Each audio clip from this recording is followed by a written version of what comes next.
Welcome to the Outer Worlds 2. Any similarities to real-world dystopian corporate-branded hellscapes are purely coincidental. I'm the Moon Man. Moon Man.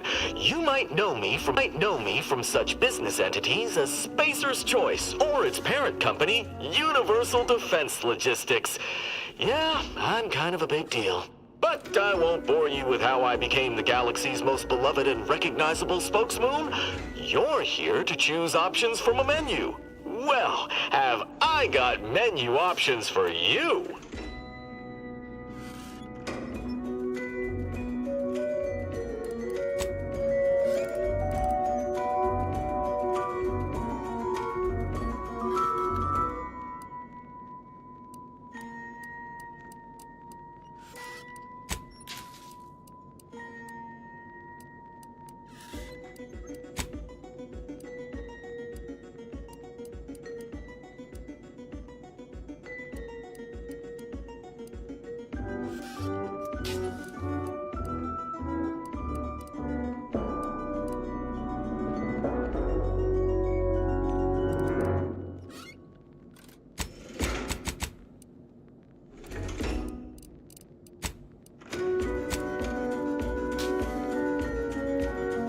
Ah, you're back.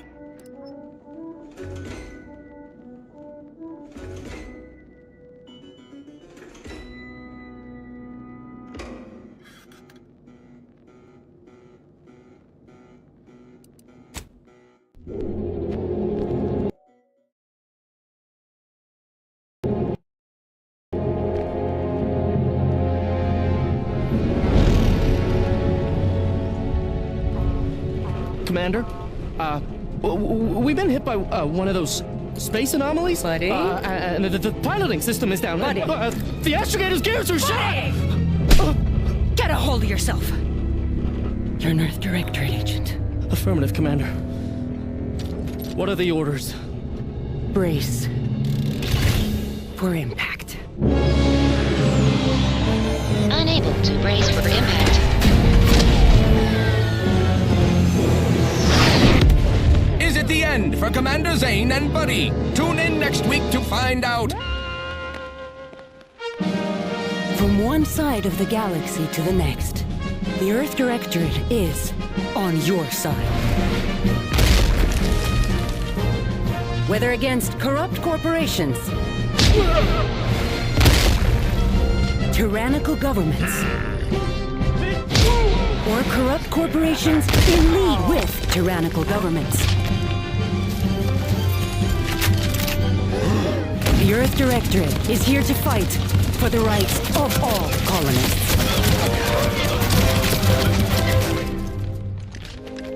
So remember, if you or your neighbor's government has turned tyrannical or sold themselves out to greedy corporate interests, just commandeer a skip drone and send the Earth Directorate an SOS, and we will respond immediately. Please allow 6 months to 10 years, depending on your proximity to the nearest Earth Directorate base and any unforeseen encounters.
Commander, I know you've a fondness for betting on long shots, so you're in luck.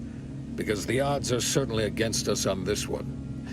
Your mission destination is the source of all skip drive manufacturing, the Arcadian system. However, for reasons that are far above any classification that I'm comfortable granting to someone with your proclivities, this colony is outside our jurisdiction. We have recently discovered that the drives are somehow responsible for the dangerous rift anomalies, the tears in the fabric of space itself. And without skip drives, interstellar travel is impossible. If that happens, well, let's just say you may want to place your bets now on the complete collapse of human civilization as we know it. Your mission is to rendezvous with DeVries, our forward agent, and assist her in retrieving the information needed to determine exactly how the skip drives caused the rift anomalies. But be advised, if you or any member of your team are captured, you will be on your own. There will be no rescue. We cannot afford for this to turn into yet another interstellar incident, just because you tried to make a few extra bits on the side. Again. Agent DeVries will be contacting you shortly to coordinate your plan of action. Please follow it for once, will you?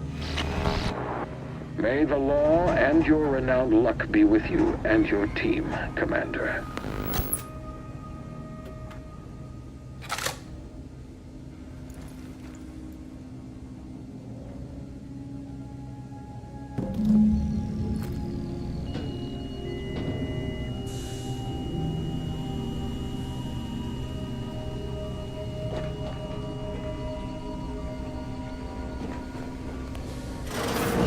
Commander, hey, Agent Pascal told me to bring you your new model tactical time dilation device. They say these newfangled ones cost no, that ain't right. 10.25% less brain damage than the old ones. Yeah, impressive, huh? Way it seems to make everything move slower still feels a little weird to me, but they tell me I'll get used to it. They say the way it works is like, well, you know how parts of your brain can become damaged if you're in suspended animation too long? It kind of does the same thing. Oh no, they don't simulate it. It's the real McCoy. The lab coats swear it's perfectly safe. Science is amazing, ain't it? Listen to me, rambling on. So, well, anyway, here you go. Look, Commander, truth be told, I asked to deliver it to you. I was just hoping to get a moment to ask you for a pointer or two, you know, on how to be a great agent like yourself. Because, well, you're a legend. And the other agents, well, let's just say they disagree on just how I should go about it. Because you all know so much more than me, and I don't want to mess things up. Pascal likes to joke around about everything. But I like it when she says it's all about looking out for those who can't defend themselves. But Sandoval, he laughs at that. Says we gotta save people because they're too stupid to save themselves. And that we got righteousness on our side. Okay, I get it. You're too busy to talk to the likes of me. Oh, almost plumb forgot. I was supposed to let you know it's almost time for Agent DeVries to establish contact. She's kind of like you, top tier, one of the Directorate's best. Except then, she was always nice to me. Anyways, we should get down to the main room and open up the channel.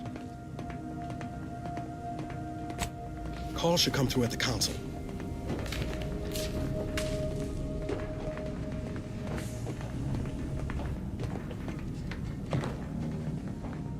Commander, your credentials are required to open the channel with Agent DeVries.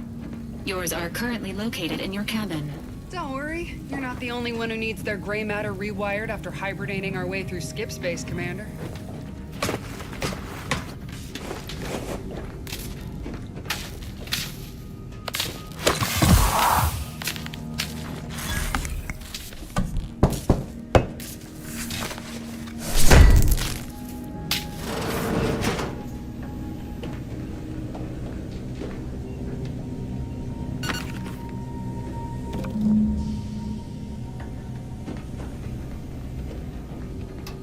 Whoa, that's sure faster than taking the stairs.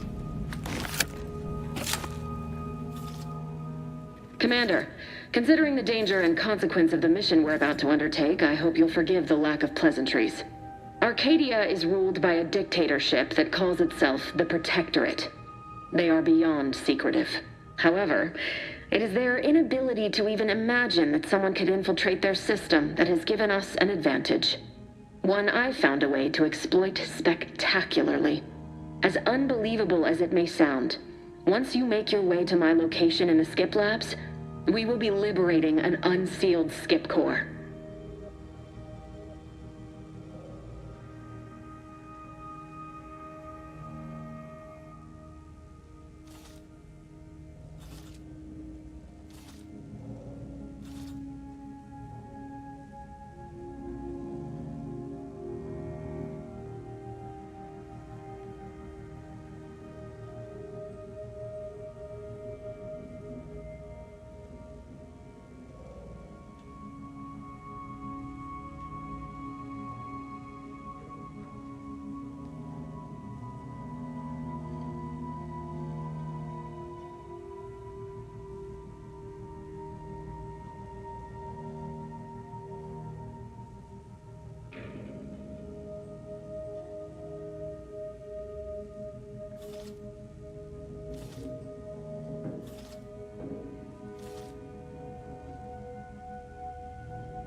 You'd lose that bet, assuming the core had never been sealed. That whole story, the one about the explosive seals being necessary to complete the circuit so they'll function, well, it's a lie. The seals are just there to conceal the inner workings of the drive so no one else can duplicate them. Examining an unsealed one will be invaluable in helping our lab coats figure out how they cause the rifts. But you'll first need to make your way to the station proper from the landing pad. Hopefully none. Our mission's timing is fortuitous. Most of the sector security was reassigned to the far side of the station in preparation for the imminent visit of their sovereign's family. They decommissioned several landing pads, including ours, to give them fewer points of entry to guard, giving us fewer chances to be intercepted. You'll just need to reroute power to open the door to the sector once you've landed. Once you gain access to the sector, you'll need to shut down their communications to keep them from alerting anyone to our presence. Then, you'll need to handle their combat mechs.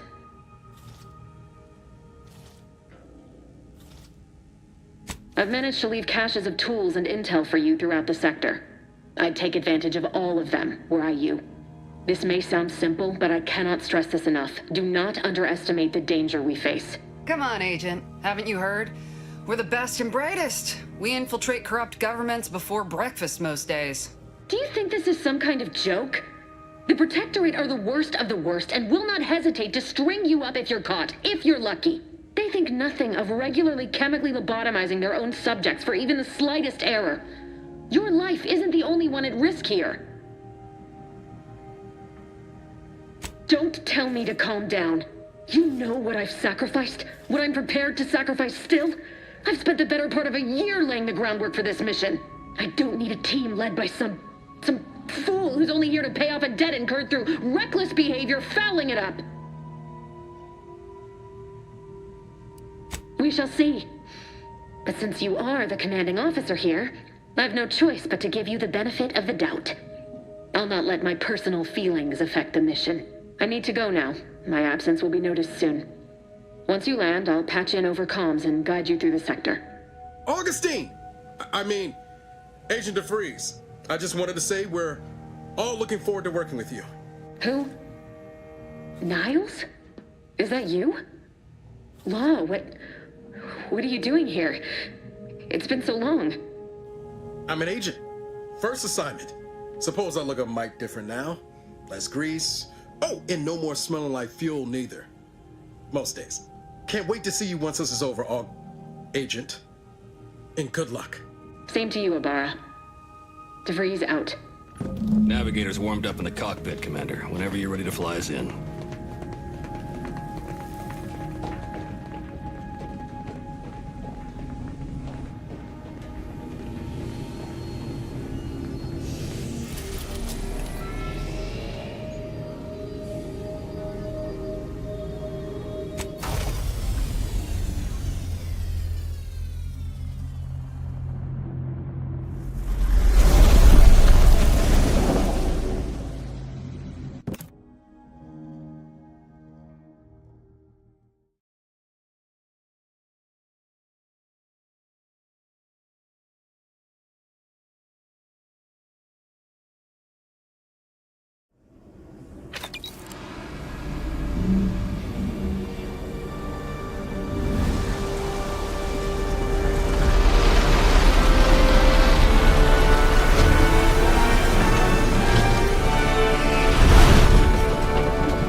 On which it is built, which is each and every one of you. Yes, you.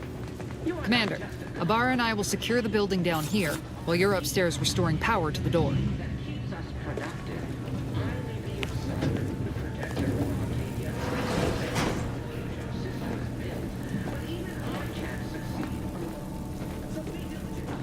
That smell.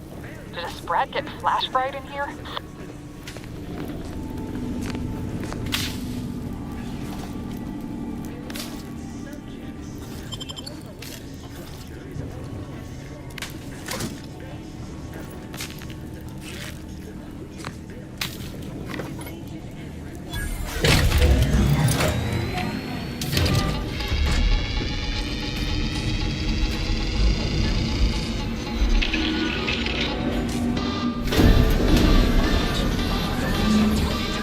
System misfired somehow. Security's been triggered. This needs to be dealt with quickly. As unable to venture into death, expiring without permission will result in demerits being assigned.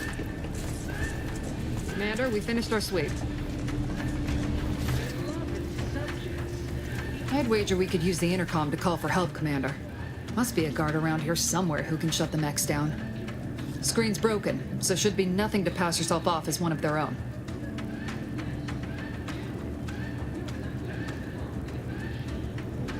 Always a good idea to have a cover story.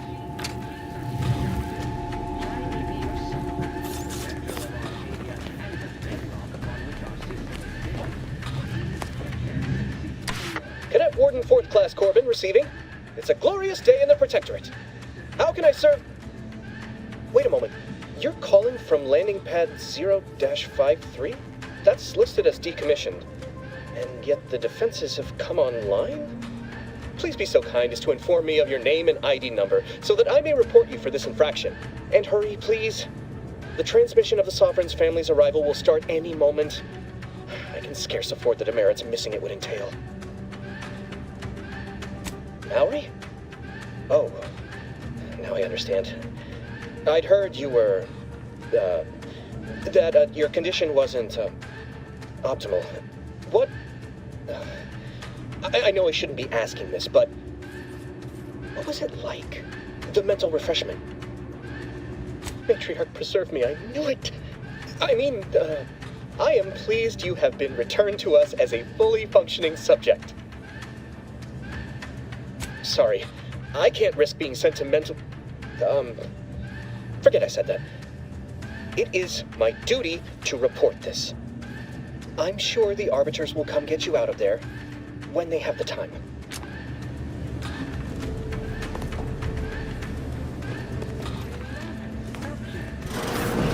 That a structure is only as strong as its basis elements, the dirt.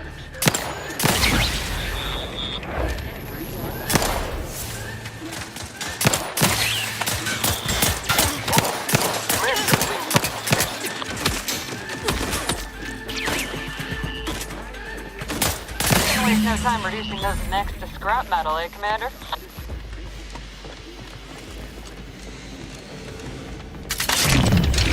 Commander, the situation is becoming more fluid than I'd originally planned for. We've got to change our approach. Split the team to handle comms and security concurrently. Good to know DeVries is consistently on edge. Wasn't just me. You'd think she'd never been on a mission before. Everyone knows fluid's about the best you can hope for. Well, sitting here jawing ain't gonna accomplish much. Looks to be central dispatch on the right with security ops on the left. Which you taking, Commander? We'll hit the other.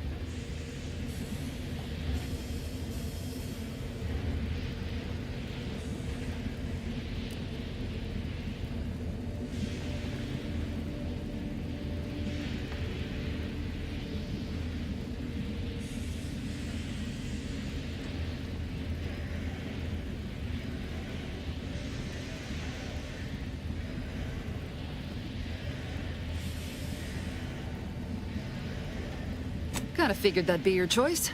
Ibarra and I'll take central dispatch, then meet you at the skip labs. We'll stay well out of trouble, won't we, Cadet? That's right.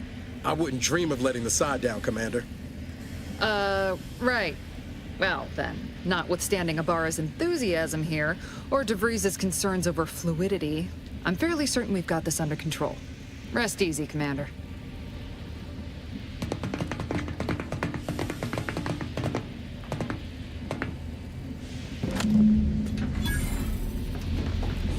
Agent Pascal, ma'am, I've been cogitating on how best to gain entry into Central Dispatch.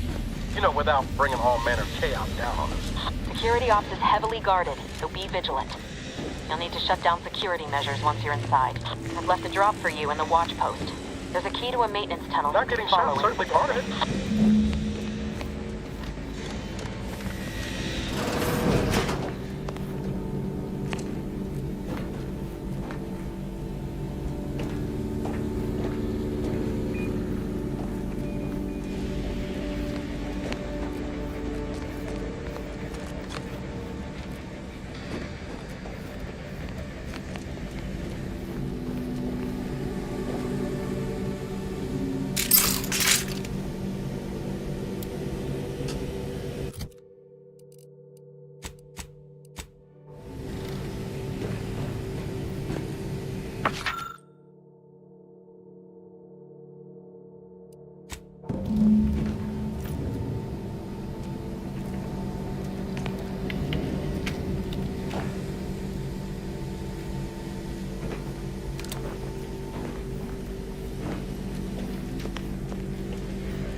Well, Ibarra, you got any thought to how we ought to proceed? You're being awfully quiet. Plan's coming, honest. How about I, show you when we get to where we're going? Jepson and I are in position above the sector, Commander. Path's been cleared. Only encountered one guard, and he's been dealt with. You should have seen it. It wasn't pretty. As long as it was done righteously in the name of...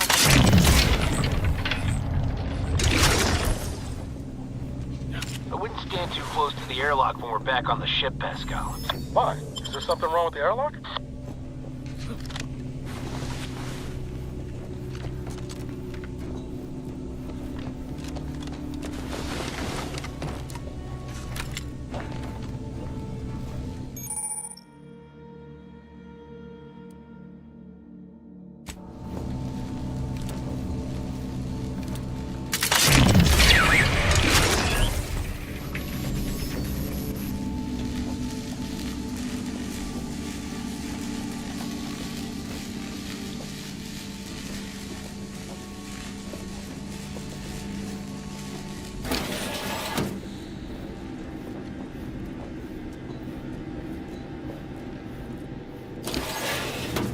I've stashed a knife in the maintenance access for you, with, instructions on how to use it to quietly bypass the guards.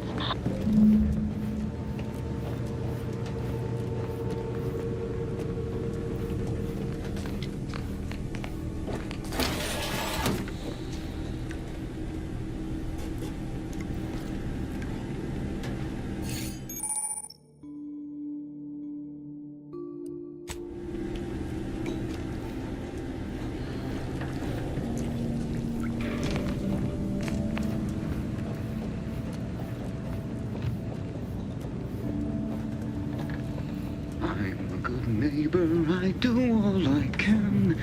That is my great harm's loving plan. That's why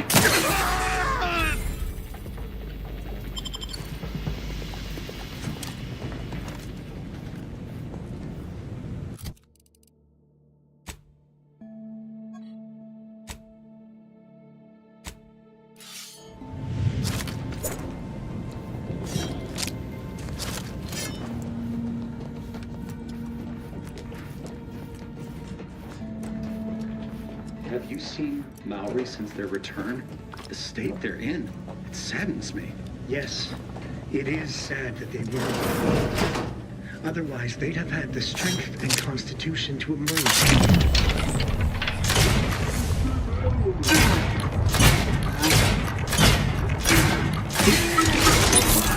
Idlers and freeloaders.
I've left some distraction devices in a floor panel by the scaffolding.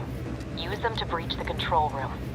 Just wait until their guns are pointing away from your position. The wastewater processing when I couldn't tell the minutes was passing, so I Invasive element! I assure you, it's just difficult to find some jobs are less worthy than others.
Good.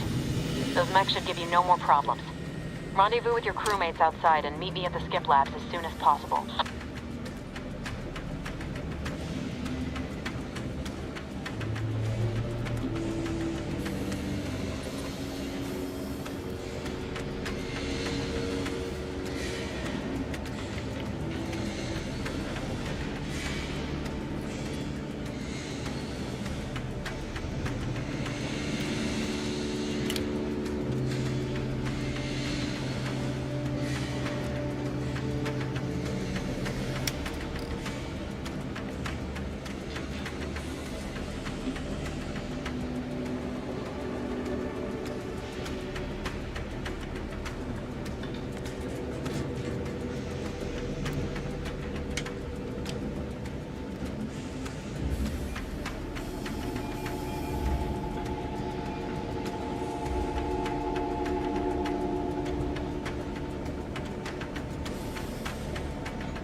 We're en route to the comms control module. Just need to deal with these guards, quiet-like.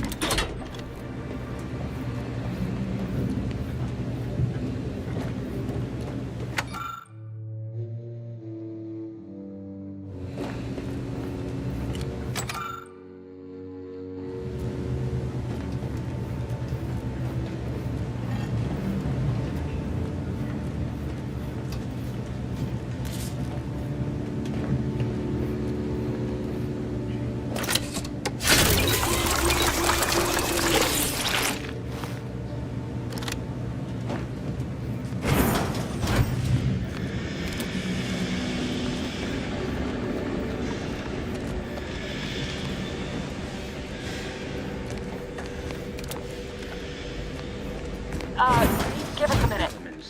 Something's not right. On which it is built, which is each and every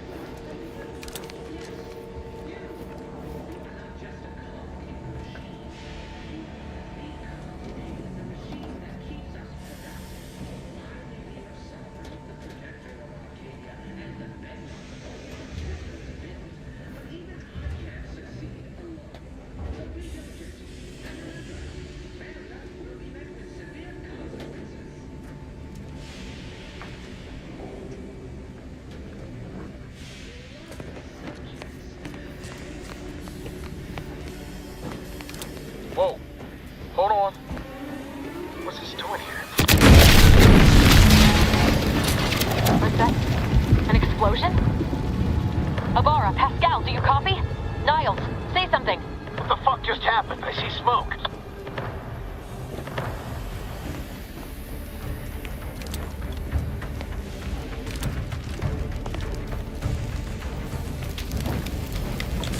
Attempting to resuscitate Agent Abara. Please stay clear. An unabridged debrief is not available at this time, but in the parlance of Agent Pascal, some crazy, censored, alert. This unit has lost contact with Agent Pascal. There is a 90% chance she is trapped under rubble, most likely mortally wounded and beyond health. Triage protocols dictate stabilizing Agent Abara's vital signs before commencing recovery efforts. Please secure the area. Acknowledged. Adding, staunch the bleeding to priority queue. This unit will relocate Agent Abara to the incognito once he is stabilized or deceased. All other agents are advised to continue with the next mission objective.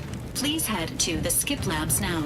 Per Earth Directorate guidelines, an incapacitated agent's equipment is available for team use. Agent Abara's rifle is now yours, Commander. Using it may improve your odds of survival. Commander, guards are closing in on your location. Agent DeVries, we need an updated tactical report. We've got agents down. This makes no sense. Agent There were no Abara, hostiles in the immediate please area. respond. No logical cause for that Agent explosion. Abara, please respond. There's nothing more we can do now. Alert. This unit Doesn't has change lost our mission. contact We with have no Agent choice but to Pascal. keep pushing forward. Obtain any subject failing to comply. Stand by for further instructions.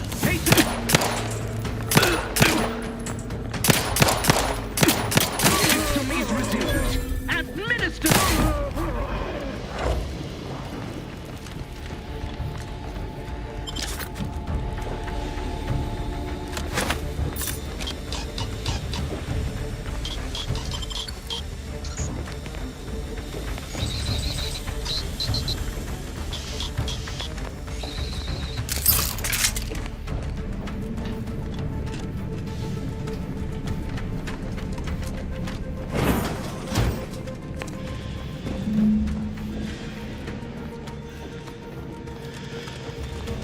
Hey, you there!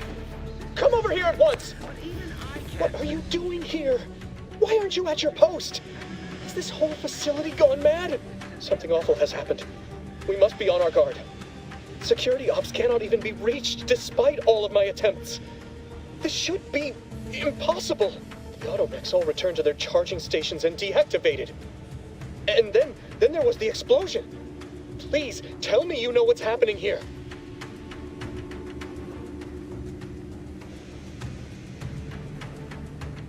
Your voice.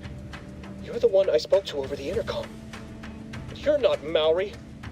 I shudder to think of my fate had I let an unauthorized person into the facility. Praise be the matriarch that I was not fooled by your false tongue.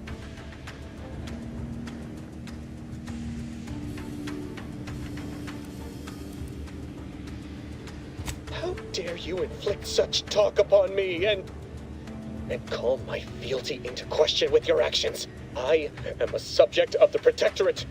I need not tolerate some malcontent having sport at my expense. Guards, I need immediate assistance at the bridge.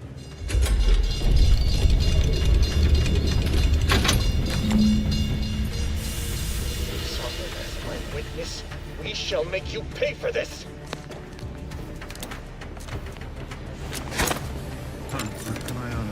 Let's take Darkin!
What's going on out there?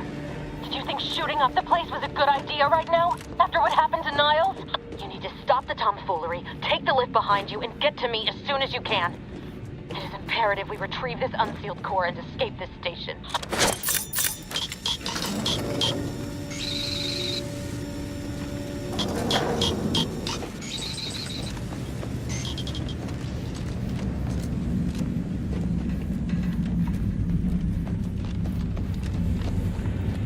Commander, be on your guard.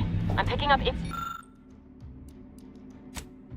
increased security activity in your area. They'll be at your location at any moment. This is not a drill! Disruptive influences! Taking cover!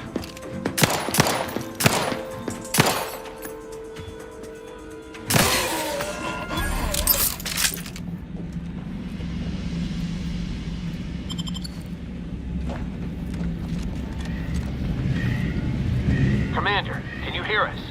Something's wrong. We can't get into the skip lab, and DeVries isn't responding to our comms.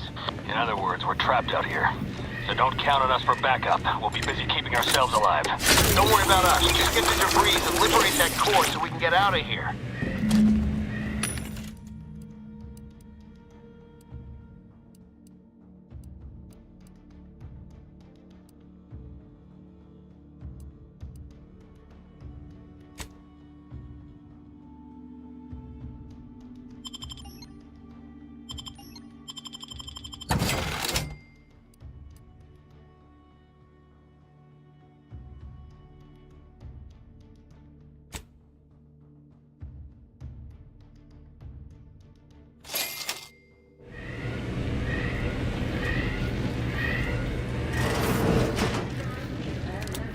Seems like...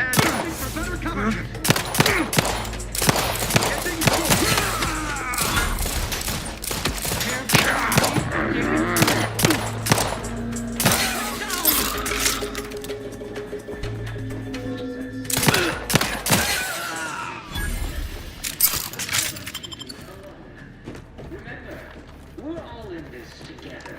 The skip drive is our legacy. It is our mandate. It is who we are.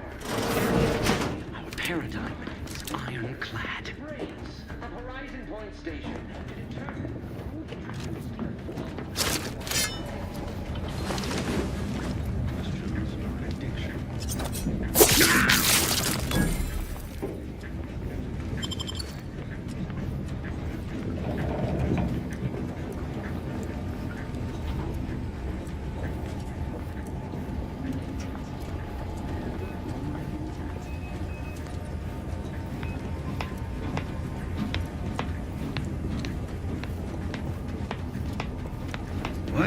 Subvert? No. Why aren't our auto mechanicals deployed?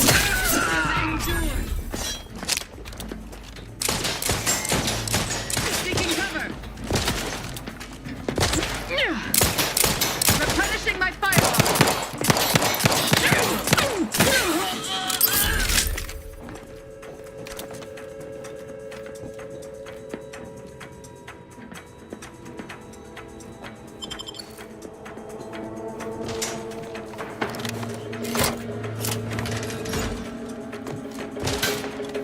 Ammunition depleted.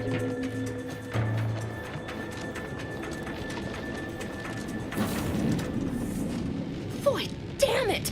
Can't you get anything right? You were supposed to be dead already.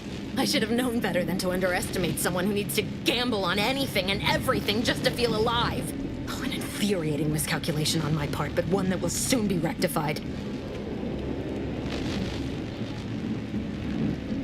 Let me put this simply. Simple enough for even you to understand.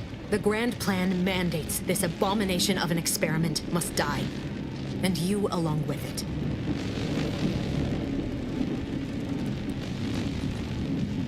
Your righteousness is as unamusing as it is misplaced. I have no expectation to live through this either.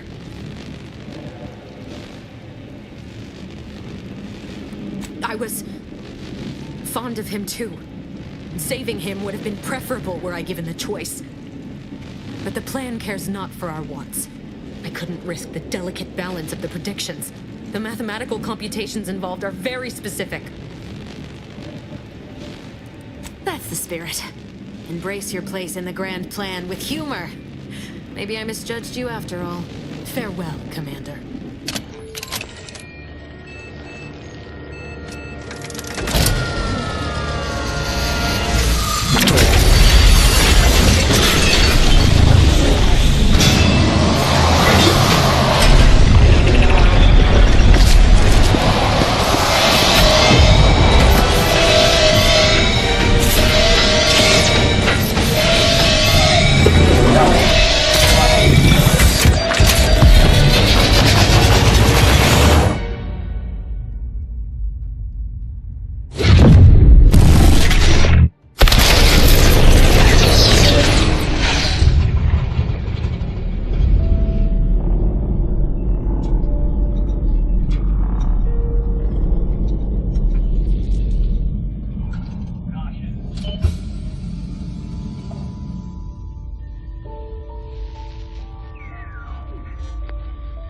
Sovereign's family has been killed by a naturally occurring rift anomaly.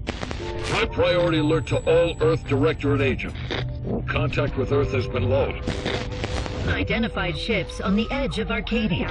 It's no longer just a spacer's choice, it's Auntie's choice. Greater value for your men. Arcadian citizens, we've come to deliver you from oppression.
You're not hearing me, Val.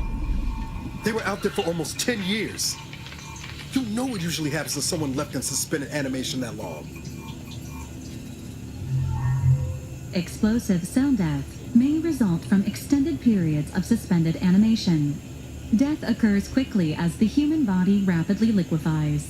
Exactly. And it would be my fault it happens. Oh, I never should have stopped looking. I can't face the commander right now. Not like this. I'll be in the cockpit.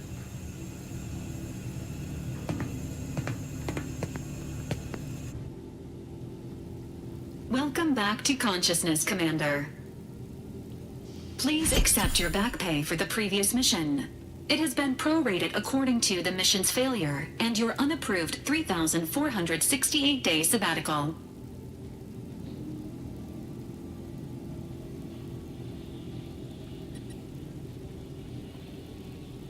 This unit is not programmed to judge the activities of off-duty agents. Revival protocols mandate a physical and cognitive test to confirm mission readiness. This is to ensure no unexpected changes have occurred regarding your abilities, Commander. Say, ah.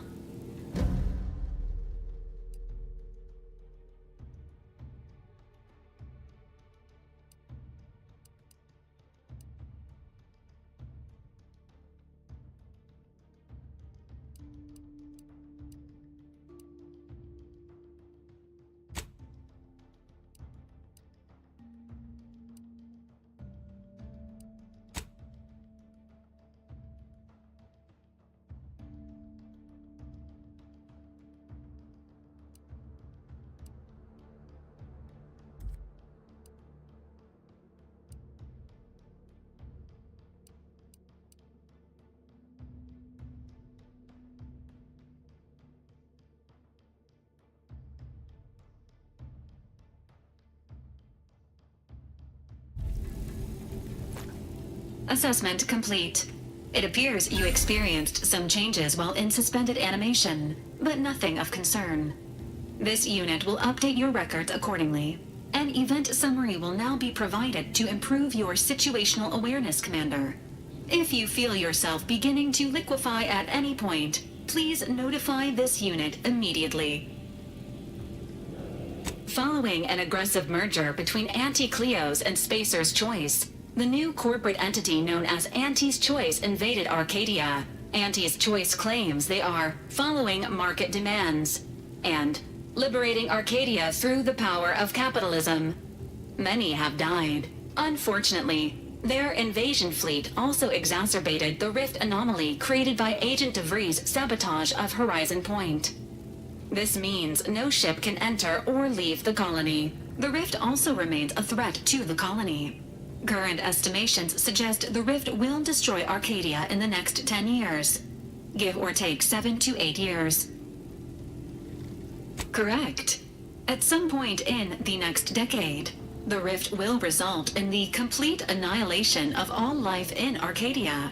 But currently, it is a low to medium priority concern. Agent Ibarra has expressed far more confusion and alarm about Agent DeVries' latest actions. Agent DeVries did indeed survive Horizon Point. This was confirmed when she brought down the old Earth Directorate surveillance satellite earlier this month. The satellite had been gathering information since before your mission. When it fell, it signaled agents across the colony, leading to the discovery of you and Agent DeVries. Agent Ibarra prioritized your recovery above pursuing Agent DeVries. This involved disassembling and rebuilding the astrogator to allow the incognito to travel to your location. This unit has observed a marked improvement in Agent Ibarra's hygiene regimen since the satellite was brought down. He is shaving again and routinely changes his clothing. Final update. Due to the deaths of every other squad member, Agent Ibarra is now a full agent. He is currently in the cockpit. Please extend your congratulations when you see him.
these years and I still can't get my head around what Augustine did. Sacrificing her whole team. And for what? What did our blood pay for? Oh, Commander. Thought you were Val. Glad to see you up and ambling about. And not, human stew. You know, when I first learned some of the escape pods made it away from the station, I'd hoped. I did search for you, Commander. Just as soon as I was able. So then, I gather Val's described our state of affairs? Confirmed. The commander has received a full briefing on the following topics: the invasion of Arcadia, the Rift, and Agent DeVries's survival. DeVries. Would have been better if she joined the dead. I figured she'd done just that until I got the alert that she brought down the Earth Directorate satellite. If she's of a mind to, she could use the information on that thing to destabilize the Rift and destroy Arcadia. She was one of us, Commander. It's our responsibility to stop her. Figured a little risk wouldn't put you off. She's going to ground now. But as part of her original undercover mission, DeVries was inserted at the Vox relay station on Paradise Island. She'd have followed protocol, established a safe room there. Wager that's where we'll find clues as to her present plans and whereabouts.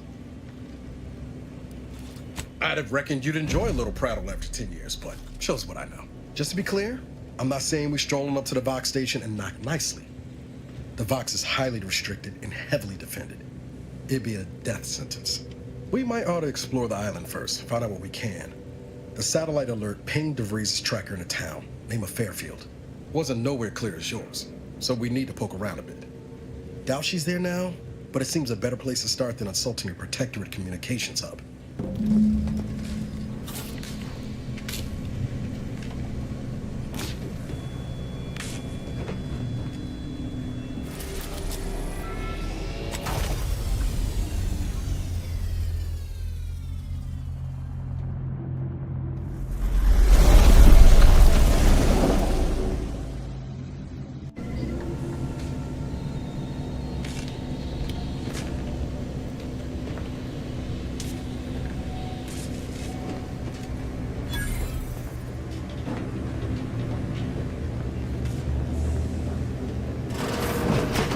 Records indicate that lockboxes, such as the two housed in this dispenser, were originally part of a failed smuggling operation.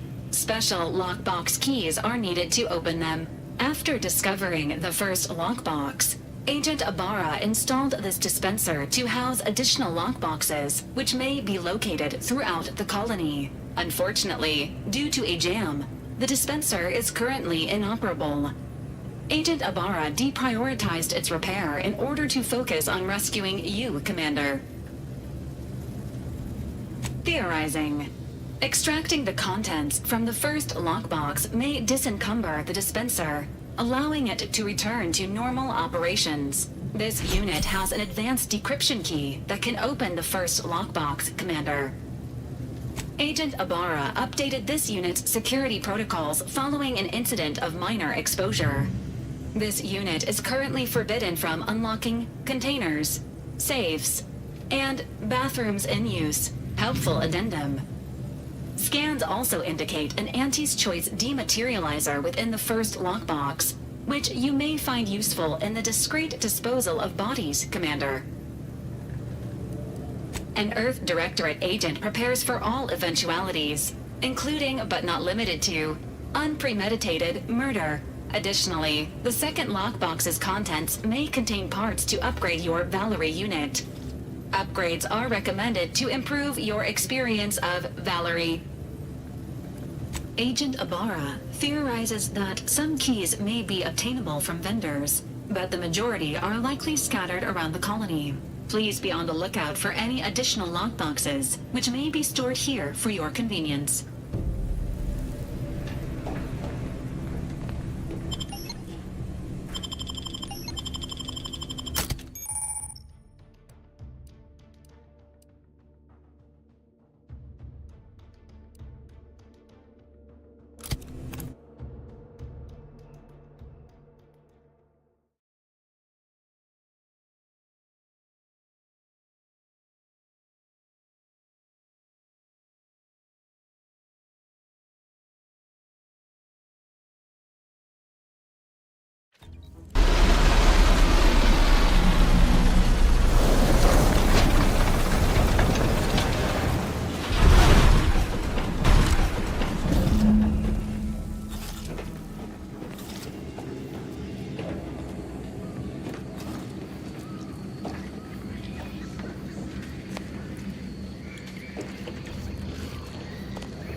At the risk of sounding glib, that ain't a good sign.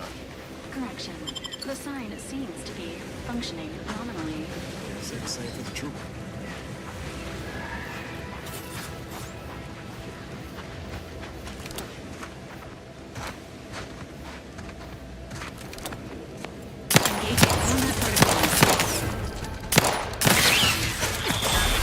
Emergency.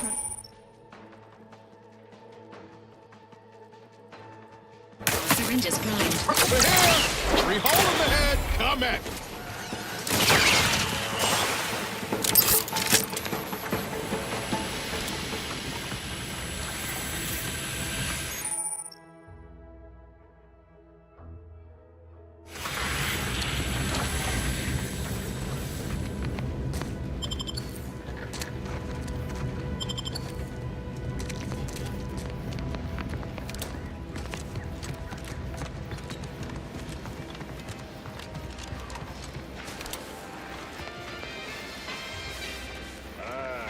Company.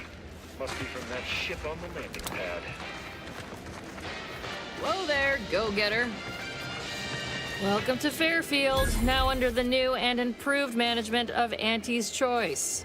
I'd usually ask if you were affiliated with the previous regime, but you lack the bewildered gaze of a yay-saying protectorate subject. Even so, going to have to ask you to identify yourself. Still a war on and all.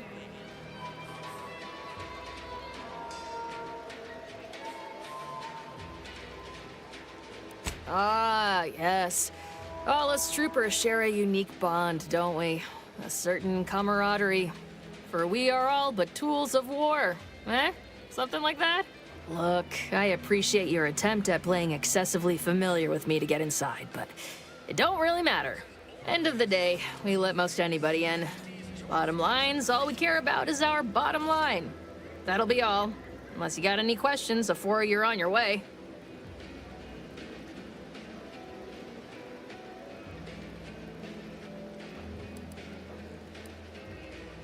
Oh, we got everything.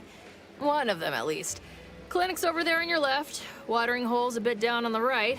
Market's a straight shot down the lane. What? You been in hibernation or something? We're here to bring the free market's liberation to the people of Arcadia. And Arcadia's bounty to the rest of the galaxy, of course. Got a convoy overdue back from the landing pad. Admit I'm a bit worried. Something tells me you ran into the reason they ain't been back. See any sign of them? Damnation. I had a friend on that detail. He always carried this, keepsake. You didn't happen to find it, did you? I'd normally think you some sort of unfeeling monster for a remark like that. Combat can do funny things to one's gray matter. Them Protectorate drones been a serious menace of late. Heard Trooper Faulkner shot a few. You find a way to put a stop to them, there's a bounty for it. As I've never heard of her, can't say I can. Seems like Minister Milverstreet knows everybody, though. Probably ask him. Anything else? Before I forget, I have standing orders to send all newcomers to Minister Milverstreet. He's in the town hall. That'd be the one with the giant hologram on it. Can't miss it. Once again, welcome to Fairfield, the official new home of free trade and self-reliance on Eden.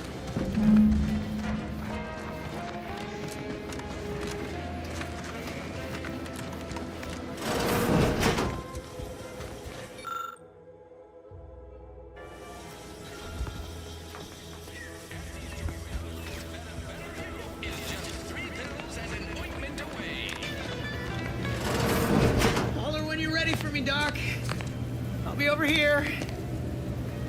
Don't mean to sound unsociable, but you might not want to stand so close. The bleeding ain't contagious, but it ain't slowed much neither. I'd hate to bleed all over you. Wouldn't mind conversating a bit, though. Anything to take my mind off the pain. Wow, it stings. This unit is not permitted to operate within corporate-owned medical facilities without said corporation's consent. Non-legally binding reassurances, however, may be offered. Reassurances, you say? Like what? Deploying reassurance. Do not worry. You will be fine. I guess that's something. Look at me, drawing comfort from a drone after being attacked by one. Funny world, ain't it?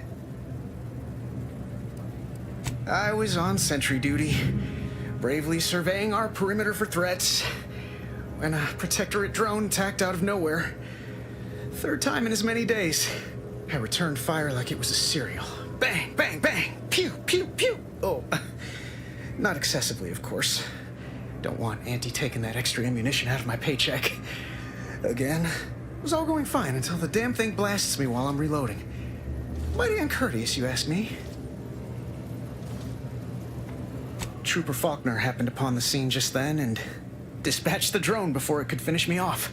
No idea where these drones are coming from, but Faulkner's been having a time of it lately.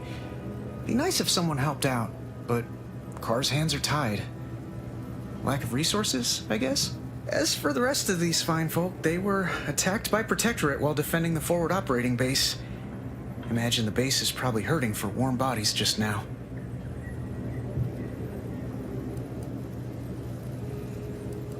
Only one of the most lucrative posts a soldier could be assigned to.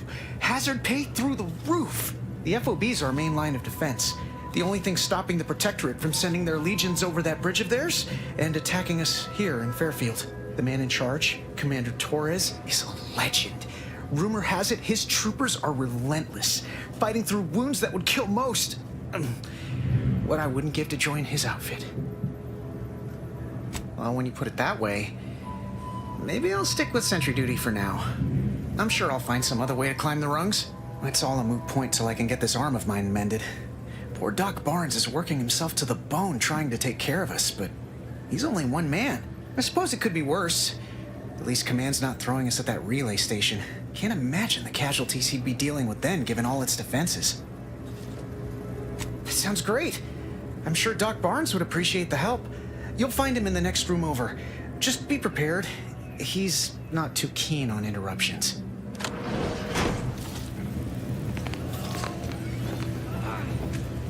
I must ask you to hold still.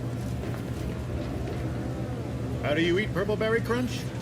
Can't you see I'm busy trying to look busy? My liver ain't the lily kind. Tell it to me straight, Doc. The bullet shattered your tibia and all but demolished your gastrocnemius muscle. Due to the risk of infection, I have to abscise your leg. There is good news, however. I recently enrolled in a course on advanced amputation techniques, so I'll be seeing a positive return on my investment sooner than expected. Oh, I'm sorry. You must be my replacement, since you're so clearly qualified to do my job. You help by keeping out of the way, not offering unsubstantiated medical advice. Say, how sore are my pockets gonna be after all this, Doc? Don't suppose there's a discount for only taking a portion of the leg? I'm not running a charity. If you desire full treatment, you'll pay full cost. If that's a problem, seek compensation from your commanding officer. While you're in my office, I'd ask that you do not discourage my patients from acquiring the necessary funds to save their lives. Thank you. This is a mighty big decision, Doc. Can I have a moment to noodle on it? I don't encourage delays, but very well. It'll take a few minutes for me to warm up the saw anyway.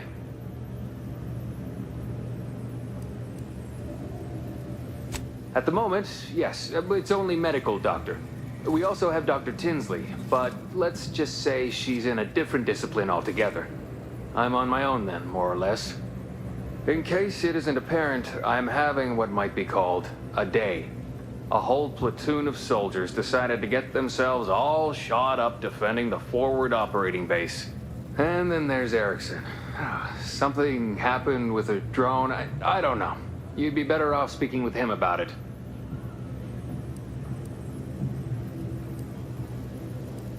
Oh, good lad. But he's mistaken. It's not more hands I need, but resources. Short of you skipping back in time and ordering the coagulant I need, I doubt anything can be done to accelerate the timetable for treating these soldiers.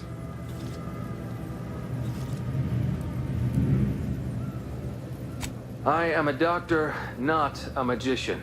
I cannot manufacture coagulant from the aether, neither do I possess the special training to improvise with what supplies I have on hand. Now, was there anything else? I can barely get the damn thing to produce antiseptic, so I sincerely doubt it. But if you've the training to work such a machine, you're welcome to try. Now, was there anything else? My stimulants cost a premium, but take enough and you'll see the architect. Yeah, at least that's what I've heard.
Take this admonishment with all the professional affection a physician can legally administer. In future, you might consider moving away from bullets instead of into them. But without my leg, how am I going to climb the ranks? Literally, probably not very dexterously. Metaphorically, well, that depends on your own initiative, doesn't it?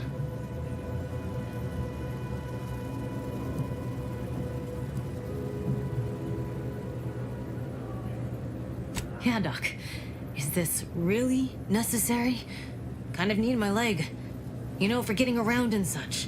I don't have time to argue about this. I have other patients waiting. If you're disinclined to live, leave. Otherwise, we need to get you prepped for the procedure. Say, how sore are my pockets gonna be after all this, Doc? Don't suppose there's a discount for only taking a portion of the leg? I'm not running a charity. If you desire full treatment, you'll pay full cost. If that's a problem, seek compensation from your commanding officer. A kind, if naive offer. Unless you have thousands of bits to burn, any amount you could provide would be a drop in the tank at best. My services do not come cheaply. This is a mighty big decision, Doc. Can I have a moment to noodle on it? I don't encourage delays, but very well. It'll take a few minutes for me to warm up the saw anyway.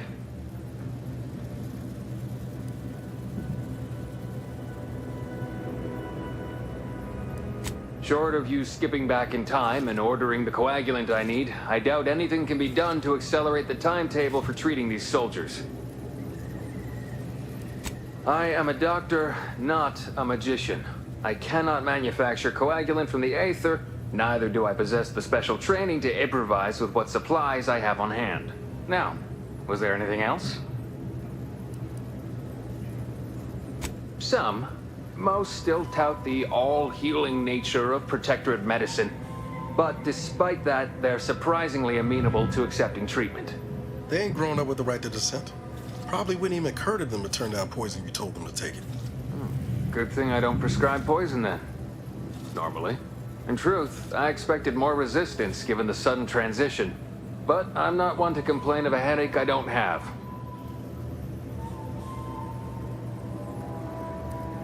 Oh, certainly. Right after I see to all these other patients who arrived before you. Fine. Let's have a look. Briefly. Merciful law! That's a hideous wound. How are you not in excruciating pain right now? You should be recruited for a study into pain tolerance. Most subjects don't survive to collect the hourly rates, but I'm sure it would be quite lucrative for someone like you. I can apply some Antes branded deep wound adhesive, but it's hardly cheap. All right. Well, let me know if you change your mind. I can't fix you up when you're dead.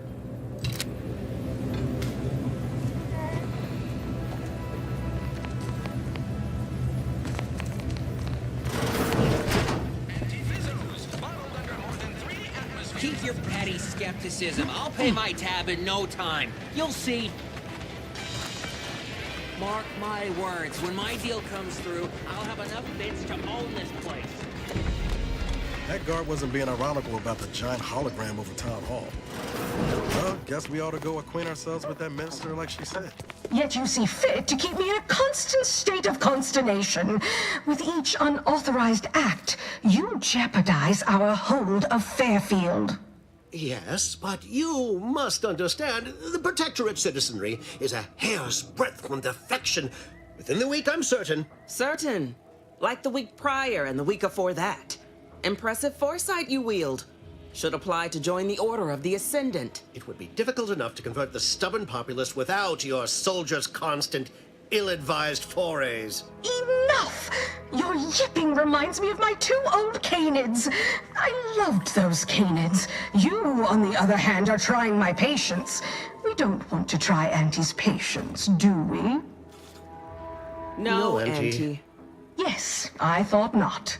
Now, unless you care to see what life in the lower rungs looks like, you will both of you cease your foolish maneuvering immediately. Do I make myself clear? Yes, Auntie. Good. See that it is done. I will brook no more disappointments. And while you're at it, you might want to look into your security situation, Commander. I'm not accustomed to an audience when addressing my subordinates. Who in the void? Eavesdropping on Auntie's choice business is like to get a body shot for spine. Though you're not wanting for moxie. I'll give you that. Now, hold a moment, Carr. When opportunity comes visiting, perhaps it's better not to riddle it full of holes. Our new compatriot may be of assistance. A surprisingly good point, especially from you. She only forbade us using our own personnel. Be a whole other matter were a stranger to happen to aid one of us. But which? Well, you seem an observant sort, so I expect you'll tire of Milver Street's bluster soon enough. Come see me before agreeing to whatever absurdity he proposes. Unlike him, I have some work actually befitting your time. I'll be waiting. Alone at last. I never thought she'd leave. Now then, allow me to introduce myself. I am D.B. Milver Street, Minister of Marketing, Duke of Demographics, Commercial Condottiere, President of Promotional Material. Tell me, do you believe in signs?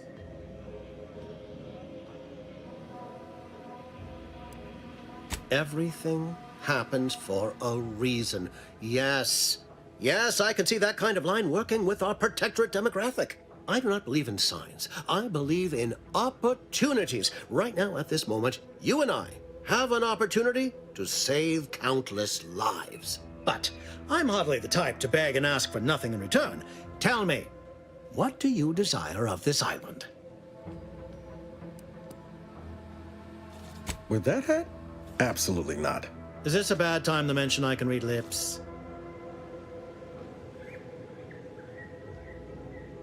I have some faint recollections of the fuzz beneath my hat. Perhaps I saw such a name amidst my perusal of the Protectorate domicile assignment records.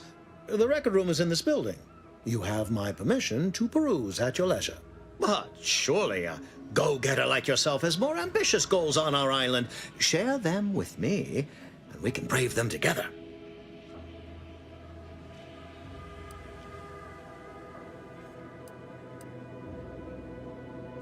Ambitious, aren't we? Easily the best protected location on Paradise Island. Hardly a place for a stroll.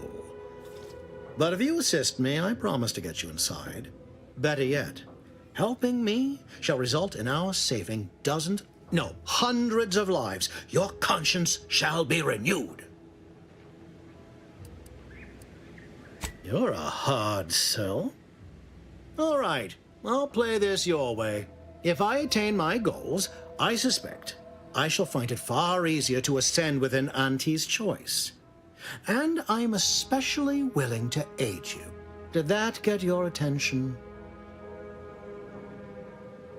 Auntie may demand Carr and I do nothing, but for each moment I remain inactive, dozens fall in meaningless combat. I seek a persuasive method of alleviating this conflict. The Protectorate utilizes a procedure known as mental refreshment to ease the temperament of wayward subjects.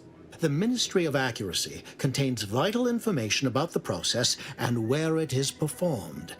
This is the prize I seek. I previously sent a grafted soldier, Trooper Sealong, to retrieve said information, but I have not heard from her in some time.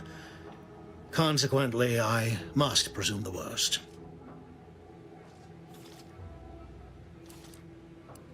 Yes, one additional word of warning. The good Commander Carr shall not take kindly to your working with me, though that is a bridge most worth burning in my estimate. An opportunity to attain my goals and stick my finger in Babylon's eye? Today's as grand as when I led in the performance department showing of Life of a Salesman. Find your way to the Ministry of Accuracy. And if Trooper Sealong is still alive, do send her back here to debrief. She's still contracted to us after all. Watch out for that Auntie Cleo. I know she don't look it, but she's more dangerous than she seems. Even the whole of Spacer's Choice couldn't outmaneuver her.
Ectoplasm. Wait. Nope. Just taro excrement.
heavens. Auntie, you scared the living daylights out of me. Shouldn't sneak up on a man like that. Good way to earn a bullet betwixt the eyes. You know, you might be right. I'm reliably certain I did not want to find out.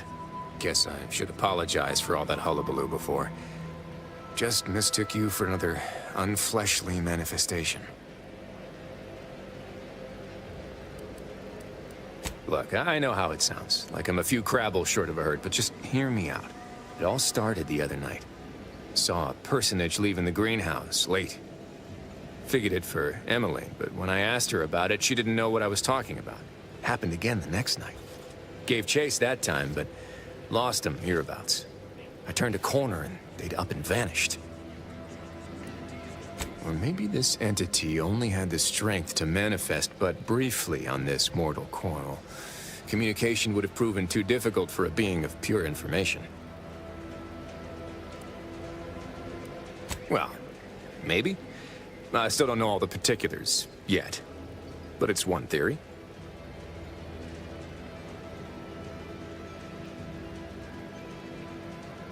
Yeah, we are all molecular machines and whatnot. I'm familiar with the 6 pillars of scientism.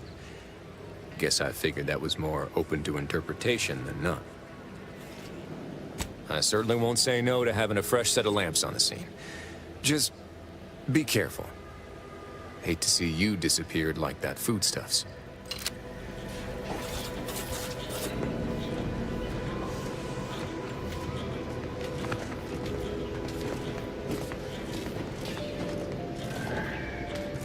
Being this close to DeVries feels like we're finally on track to set the universe aright. Anyway, need something, Commander? Sure. Always happy to tool around for a bit. What did you have in mind?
DeVries sure has some chic putting the Earth Directorate symbol on her wall after everything she's done.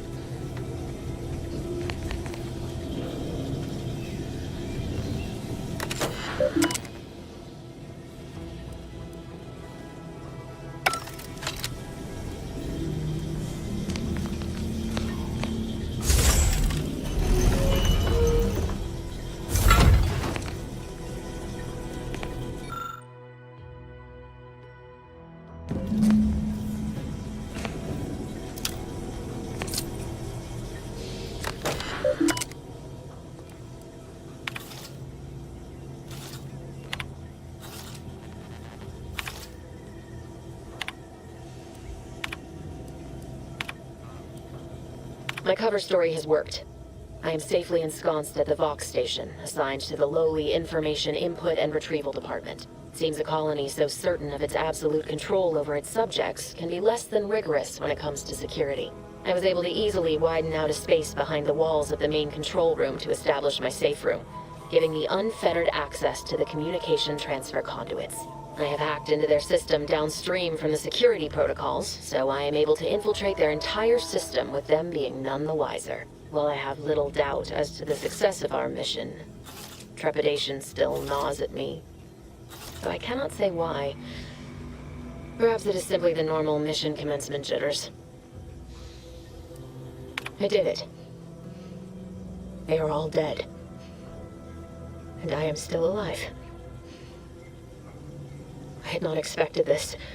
I had prepared no alibi, and so felt assured my ruse would be discovered and I'd not have to carry this burden.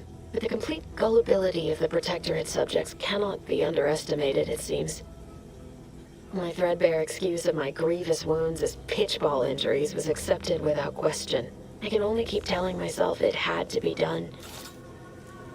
Something which becomes harder by the day as the rift anomaly grows in the sky.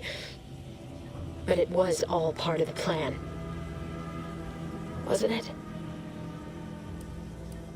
I thought my duties complete. Information gathered, reports filed, preparations made. I'd even created a fictitious identity and work transfer to Horizon Point Station well ahead of schedule, in order to keep anyone from tracking my movements upon commencing the mission. All that was left was the waiting. Or so I thought. Then, troubling information came to light. I've seen the numbers. I've seen the equations. While I don't understand all of it, I understand enough to know it is the truth. And I am the only one in a position to act upon it. Though it means the betrayal of my team and the duty I swore to uphold. But can I? I can't believe this. Void me if I understand any of this. DeVries sold us out for what? Because of a few equations? Some dots and lines on a graph? Good fucking law. I mean, she wasn't a damn scientist. She said it herself. She didn't understand all of it, the math. So what was she thinking? How can you be so even-tempered about this? I know you didn't know her like I did. Like I thought I did, but she betrayed us. She killed our friends, Commander. Damn it! I never wanted to talk about this. I wanted to just leave it alone. Told myself, no point in dredging up the past. Should have known it wouldn't rest. DeVries may have saved me on Triangulum, but I wasn't the only one looked up to her. Lots of the other recruits talked about her too, back at the academy. We all thought she was the pinnacle of what an agent should be. Tough, smart, any job she couldn't get done. And better and faster than everyone else. Inspired all of us. Reckon so. Somewhat embarrassing how much worship we all put on her name. You put a tool in my hand, I would have built monuments to her. Figured my own career could be just that. Doing for others what she'd done for me. Never imagined I'd actually get to work with her. Me, some nobody from Triangulum. And then she betrayed us. Tried telling myself it was an accident, but now we've got the cold, hard proof it wasn't. Law only knows why she trusted the Order's numbers. Ain't cynical if it turns out true. DeVries was willing to sacrifice us. I have to know what for. I mean, she always struck me as so pragmatic, real sensible-like. Never figured she'd go all in on predictions from a bunch of monks. I don't take issue with folks clinging to whatever keeps them afloat. Math, science, the grand architect, void, even capital. I know how most colonies run, but when those beliefs start to require hurting others, even killing them, that's worth questioning their virtue. No, didn't even know DeVries was alive until she brought the satellite down. Until then, what kept me going was mostly training and stubbornness. And Val. But to your point, holding someone who's wronged you accountable for their actions ain't an act of vengeance. Some might call it justice. Whatever name we put to it, it'll feel damn good, all the same. Whatever her plans, she started putting them in place while stationed undercover at the Vox Relay. Our next point of order ought to be getting in there. Reckon there's got to be someone on the island who can help us with that. Let's keep asking around. Friendly like.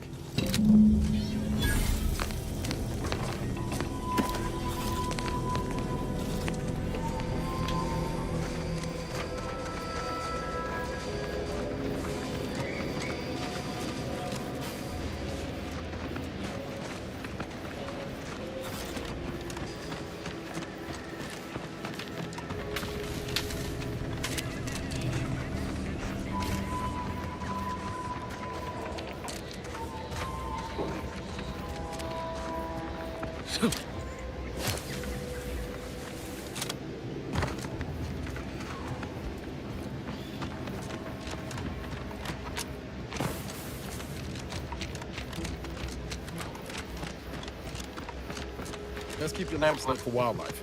Hostile wildlife. Familial classification of Raptidon. Detected ahead. I swear that wasn't planned. Danger charge!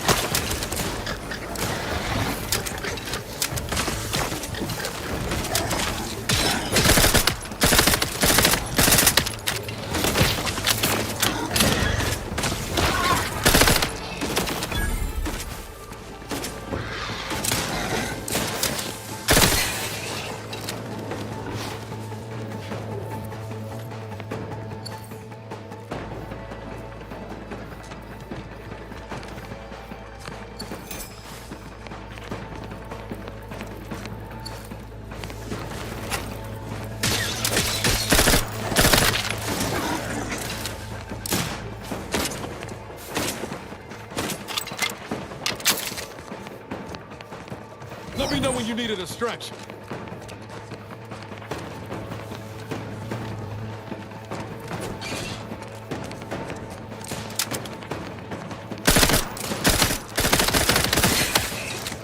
Might I have a word, Commander?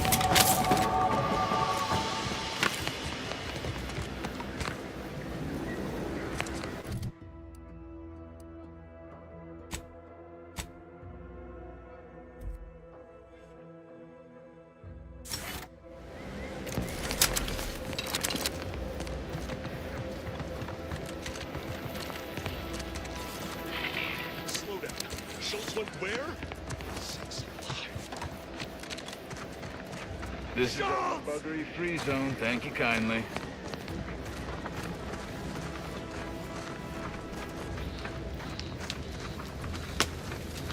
I don't care where they post me, as long as it's as far from the horrifying rift as he went off to possible. relieve himself. Anyone got lamps on Schultz? Anyone? Void be damned. Sallying into the wire like that with nary a wish in her pocket? What was she thinking? Did I not make clear our orders to hold the line here regardless of provocation? Should my instructions have been more robust? Perhaps assisted by pictures? I'm afraid there's more bad news, Commander. She also took Scrabbles, sir. Would that he'd done her more good. Seems Calamity has claimed 2 good soldiers today. You there. I don't normally sanction nameless passers-by giving ear to my private discourse.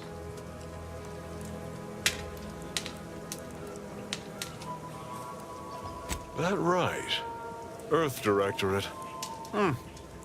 Not many would claim such affiliation these days. None from Arcadia have the knowledge to lie about it. What's your business at the Vox? Sounds serious. Were it in my power to offer aid, you'd have it. Alas. Whatever your purpose, I feel a contractual obligation to warn you against setting a heel past this base. If you go any further, you go alone and at your own peril. No Antes forces are permitted beyond the forward position upon pain of disemployment and possible litigation. Our orders are to sit and mind the store for as long as need be. First Officer Schultz's decision to enter the minefield was not sanctioned, approved, or encouraged. Frankly, I have no idea why she defied orders. Schultz was a good soldier, admirable sense of duty, less than optimal eyesight. Her loss will be felt in this unit. If only she had recognized the merits of our post. By steadfastly holding the line here, we forestall any retribution the Protectorate would seek to inflict upon Fairfield. And we will continue said watch until orders change. I half believed you meant that offer. Unless you weren't being playful. I confess, the challenge of holding the forward position does not satisfy as might a straight-on tussle. But I would prefer to avoid staining my reputation by participating in such a needless blunder. Carve was, shall we say, non-ambiguous with her orders. Far be it from me to speak poorly of a superior, but I have pondered over her choices as of late. She's been sullen about sharing her strategy, too. Still, however brightly my star burns, I remain in her orbit. She is my superior officer. I defied her once, and I received the verbal tanning of a lifetime for it. I'd thank you to affix some ballast to that name when you speak it. Scrabbles has been integral to this unit's success for years. Outsiders may see him as a toy, but we've bled alongside that stuffed sprat. He's damn near family. Schultz obviously knew the risks and hoped he'd protect her through the minefield. Alas, even Scrabble's power has limits. Still would help morale to get him back, though. I'll pardon your skepticism given your lack of acquaintance, and say only this. Ask not what Scrabbles achieves for us, but what we can achieve with him. Before you depart, a final word.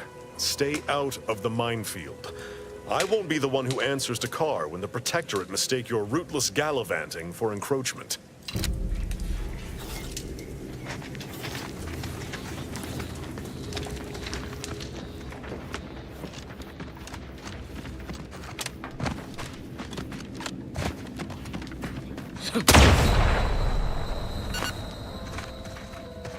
How are you still upright over there?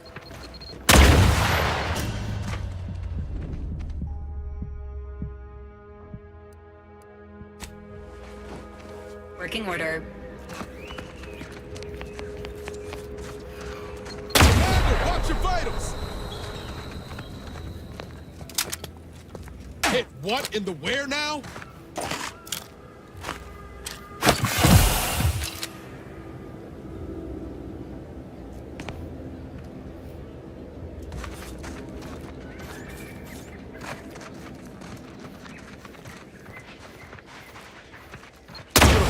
Slow, Commander.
You there.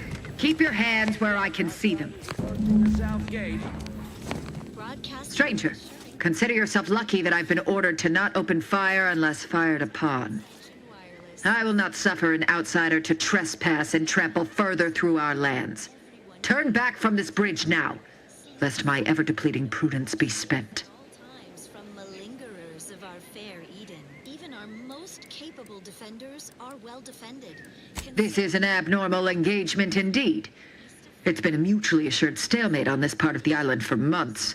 Why else do you think that enemy base nearby still stands? What I wish matters little. We Wardens are renowned for our discipline, our adherence to the rules of engagement, even in unsavory company. I will not turn to needless violence, however much I have been pushed toward it of late. Another song in an expertly curated... Out of the question. Must I repeat myself? If you are not a loyal Protectorate subject, you will not cross this bridge. Be grateful I do not judge with such haste as my superior to the north, Brigadier Montelli. He's been fervent of late, looking for any Protectorate subjects who have displayed disloyalty in his estimation. Any associations with wrongdoers results in swift execution. That has, unfortunately, put many folk in his sights, myself included. And so we wait for the proverbial axe to fall.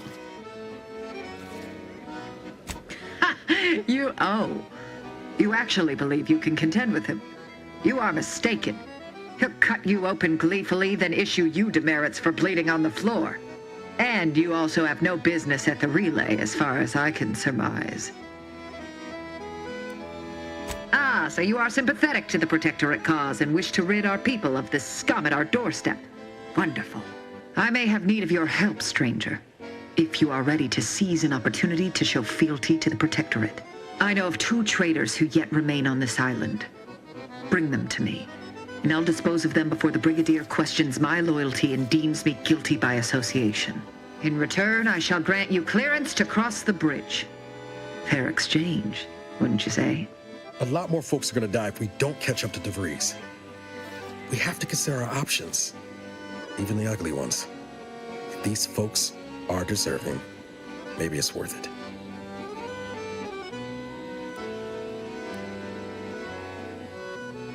Trial. And their crimes are as clear as the Sovereign's blue skies? We may not ascribe to your laws, but do not assume that I think lightly of taking a life. These traitors have committed grave offenses, ones that would be punished without question. It's not at all the same as the indiscretions the Brigadier damns his people for. There's a wide gulf between justice and madness, and many interpretations of the law land on the right side. You see the difference, do you not? No. I am ridding us of 2 dangerous traitors who will inevitably take good subjects down with them. Am I one of those good subjects? Of course. To my point, our forces on the island are dwindling rapidly. Not just from the fighting, but from treachery. Or from seeing treachery where there is none. I am seeking to preserve our forces by punishing the true wrongdoers. After all, it is rather impossible to uphold one's sovereign-given duties if one is deceased. Now, will you accept my offer, or will you finally get out of my sight? It's contentment in a can. Intriguing. I commend you for your eager interest. I think 2 traitors in particular.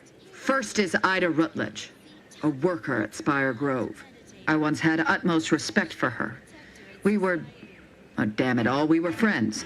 When the Grove went silent during the invasion, I assumed she'd fought to the death as any subject would.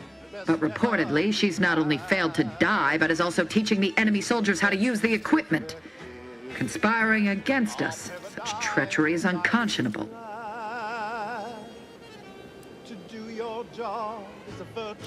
The second traitor I seek is Charlton Weintraut of Westport.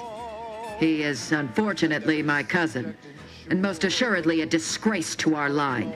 He too failed to die defending his home during the invasion alongside the other residents of Westport. They'll be seen to in time. But Charlton, well, I must deal with him personally. Oh, how I anticipate wiping that smug expression off his face. Are these orders clear?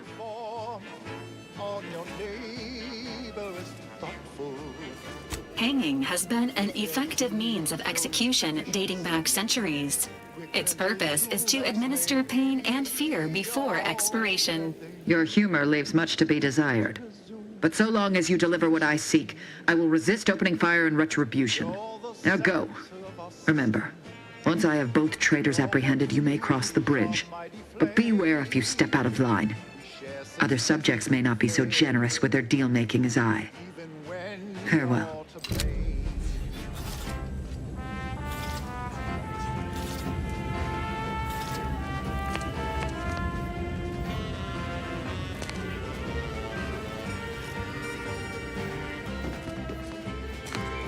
Let me know when you need a distraction.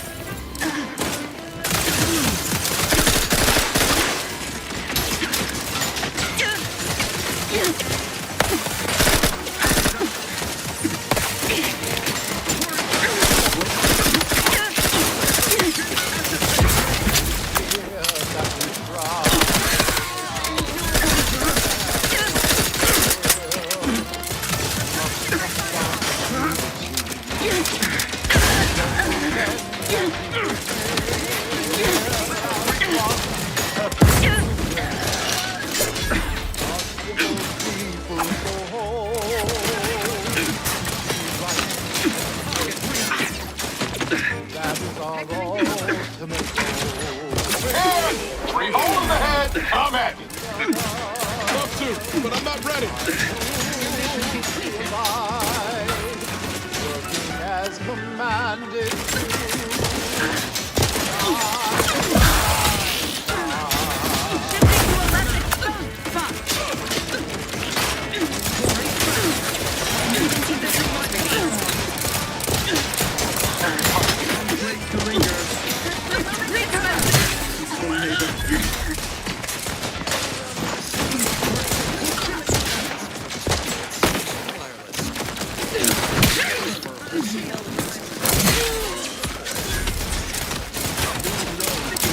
Carefully reloading.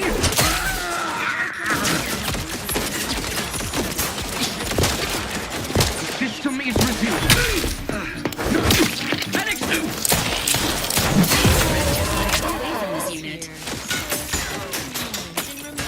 Give the order and I'll take care of him, Commander. Not only drafted the blueprint of our perfect society, but also the space-traversing technology that made it possible. She alone recognized that old Earth had become a fallow garden where only the seeds of base emotions, avarice, jealousy.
Each a vital cog.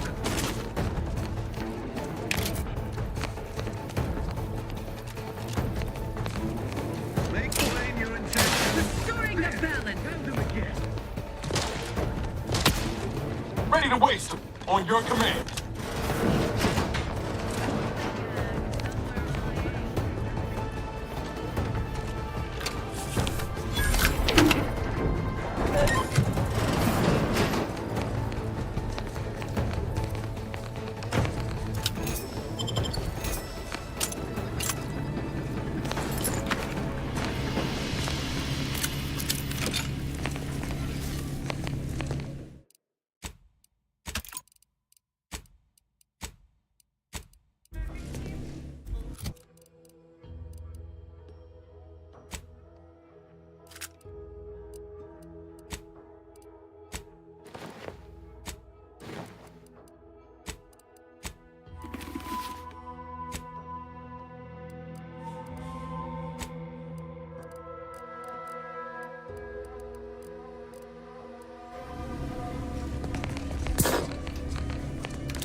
I advise you decamp direct. It is the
Prisoner 34989-393A. There is no place for you in the paradigm.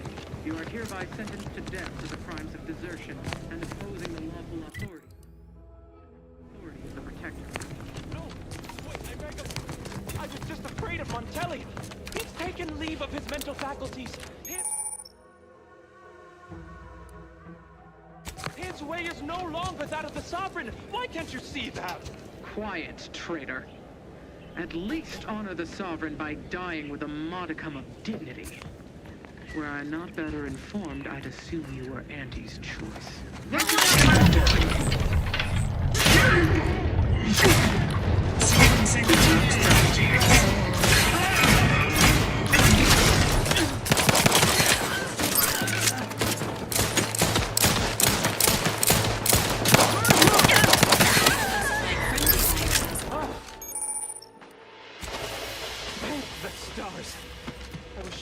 The end of me.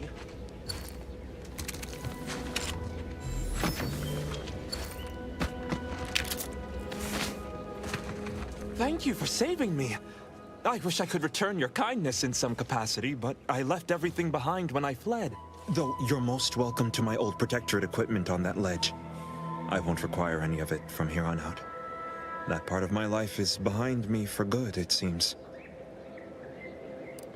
The commander of the base to the east, Brigadier Montelli, has gone mad. He's executing loyal subjects as traitors on a whim, without even a mention of refreshment. He claims his actions are in the name of the Sovereign, but nothing he does is in alignment with the paradigm. He's obviously ill and needs to be removed.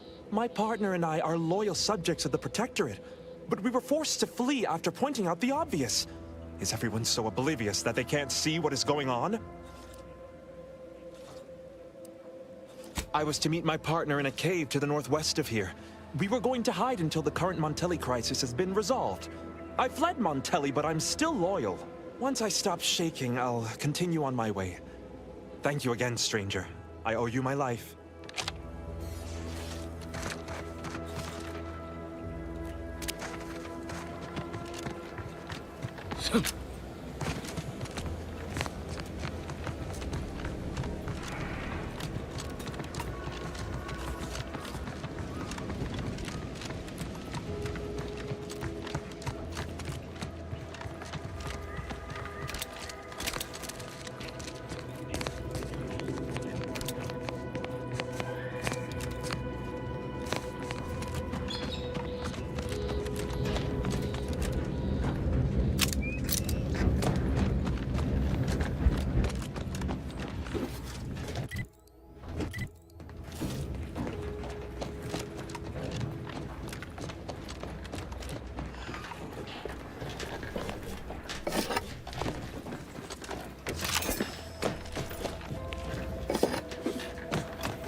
registering a decrease in air quality due to decomposing protectorate bodies. Shallow breaths are recommended.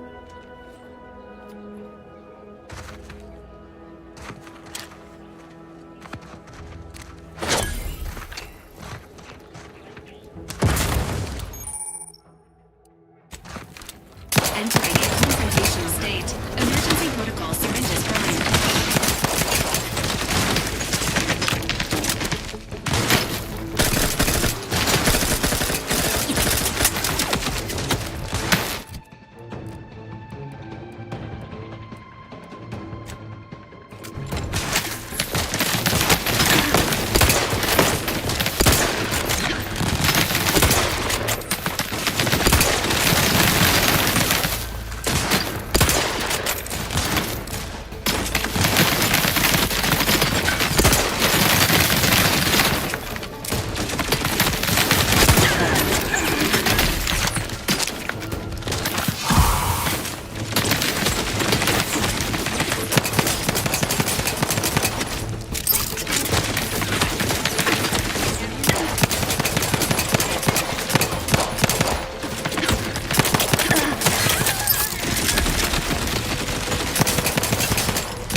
Just stay with.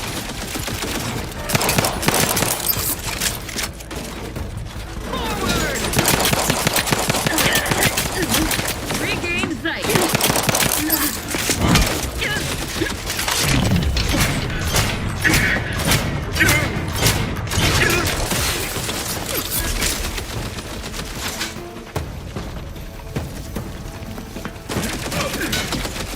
How are you still upright Your over there? safe haven.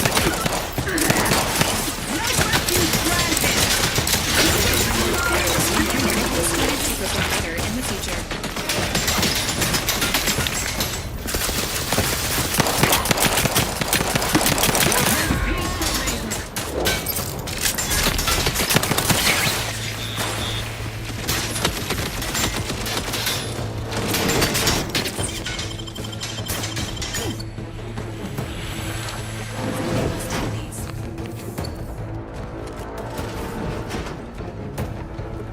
Health benefits available at your request.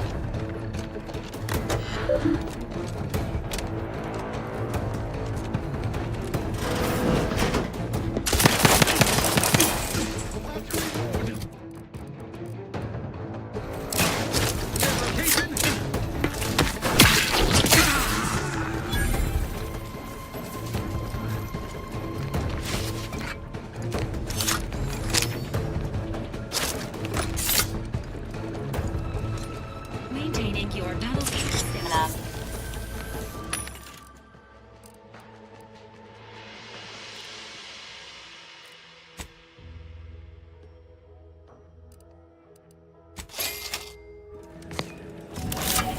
Unless you plan on conjuring ammo from paper. Commencing combat related.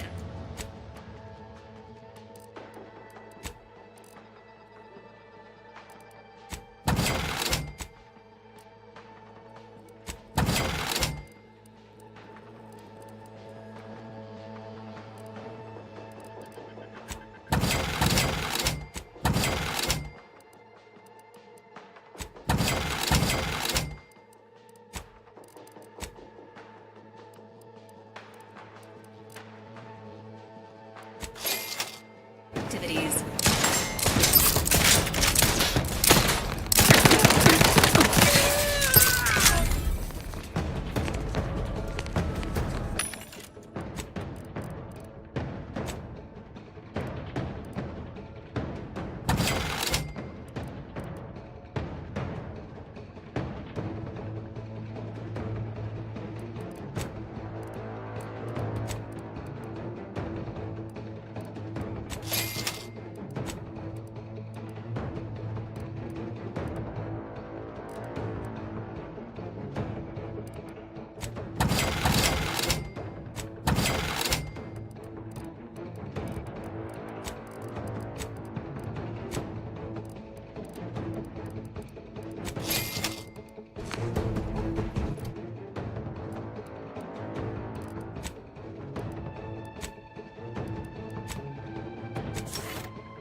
Ready to waste them. On your command.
Putting traitors on display like that's one way to send a message.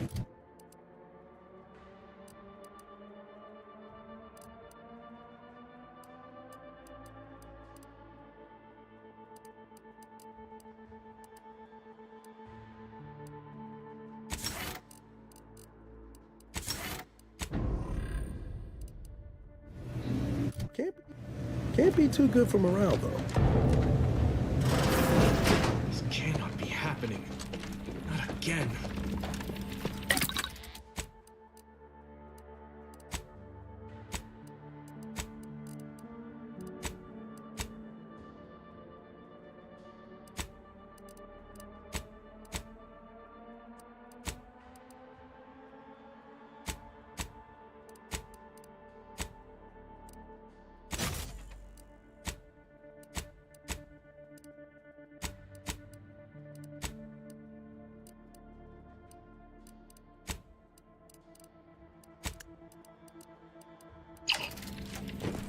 Come, quickly. We must all bear witness. Technicians Acna and Gastrell, you stand accused of manufacturing a fatal flaw in one of our valued dragoons. Have you any last words to express your shame? That dragoon was already defective. Oh, we were only rebuilding the logic assembly so that... At last, the truth alights. I hope this belated confession unburdens your conscience. Though it will do nothing to commute your sentence. On the charges of sabotage and treason, most contemptible, I find you both guilty. No, please! This is all a misunderstanding! We're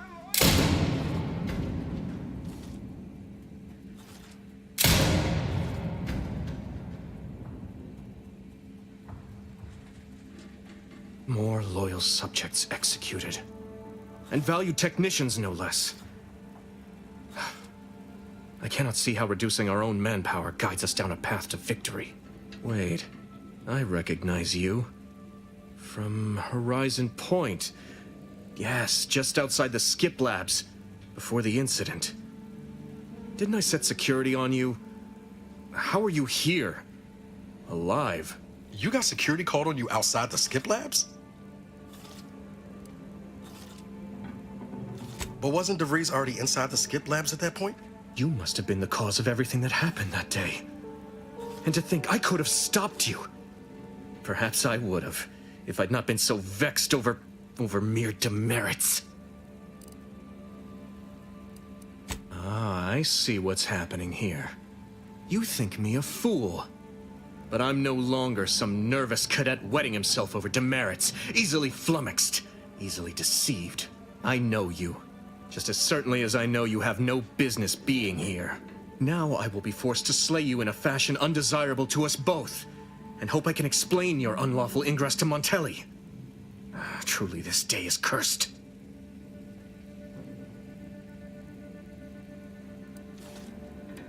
I hope you're watching, Montelli. What I do now, I do for the Protectorate. Ready to take the heat.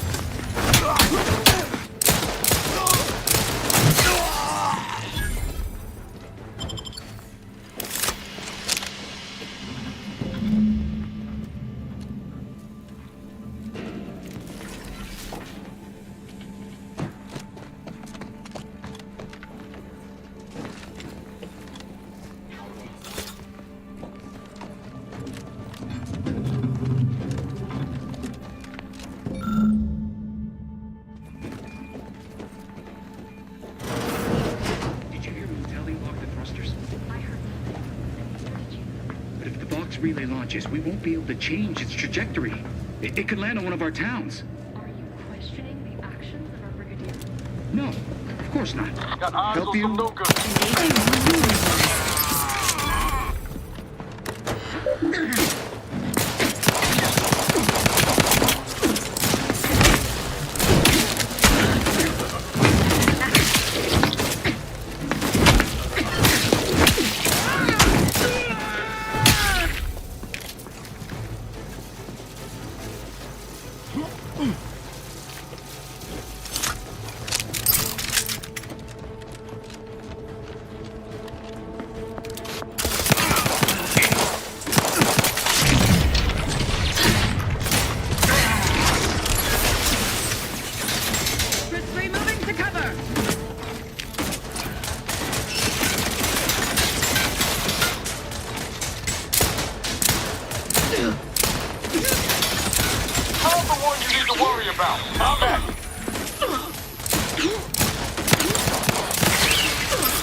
Emergency protocol ready.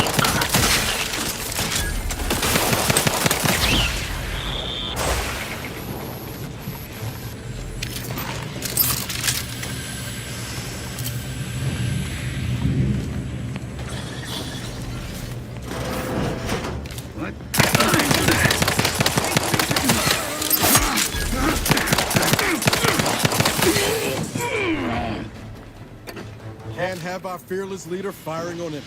Let's get the crap.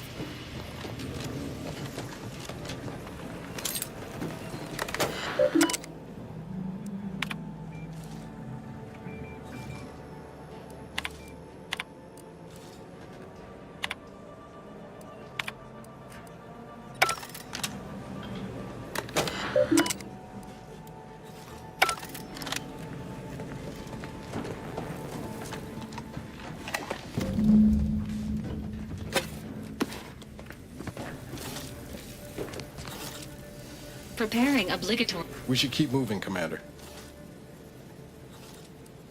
I'll see what I can do.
Let me know when you need a distraction. Commander.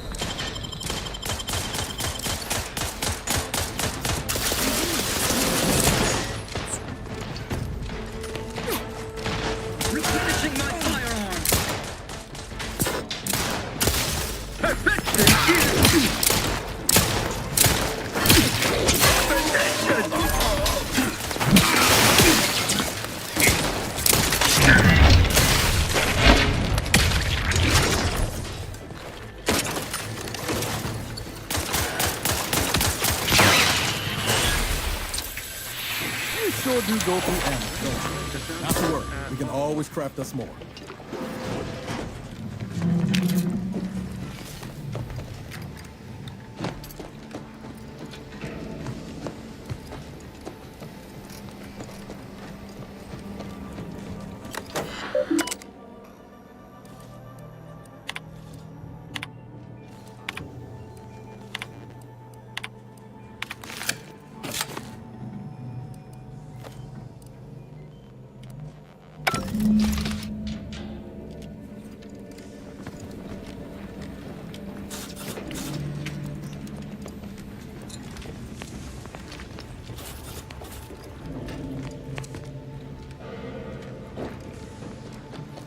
Now's not really the time for a chat. You need something? All right, but we best do this quick.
Admittedly, yes.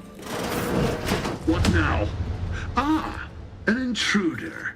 Of course. I was warned the paradigm would test me, and here you have arrived. Yes. Dispatching you may yet grant me the opportunity to show my unimpeachable quality. Hostile subject may be suffering an acute case of megalomania. Caution is advised. Seen this before. All that pressure from trying to live perfect. Some subjects pop a lid. We should mind what we say unless we want this conversation to be real short. Come then, infiltrator, test me. Perform your part in this grand drama, but be forewarned. I am not easily made prey. Tell me, does it ease your conscience to imagine me as some foaming mongrel, a raving bedlamite baying for blood? Oh yes, I've heard the rumors. Montelli's turned cruel. Montelli's lost his wits. Montelli's going to string us all up and watch our skeletons dance. So much breath wasted on nervous scuttle. I'm killing traitors, seditionists. I am purging our prized garden of chokeweed and all manner of slithering things. My methods may seem callous, but a swift response to treason is necessary to prevent this crisis from worsening.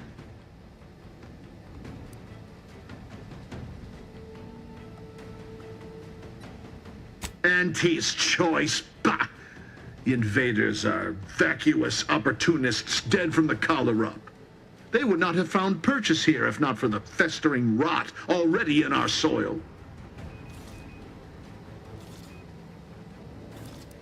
Prove me false. You cannot. Our great protectorate has lost its way. Years of comfort and plenty have softened us, made us weak, undisciplined. If only the sovereign heeded his consul's wisdom, he could restore the protectorate's honor, instead of shaming his forebears by leaving such a grave task to others like myself. I'm not some rogue operator. I act in the role the paradigm has cast me in. But now we have bandied enough words. Your time has come, infiltrator. Any final sentiment you wish to impart to the Aether?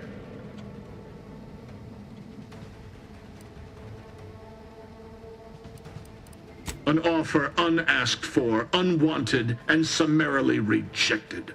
For crimes against our perfect sovereignty and conspiracy to commit the same, I hereby sentence you to death. Radiate protocols.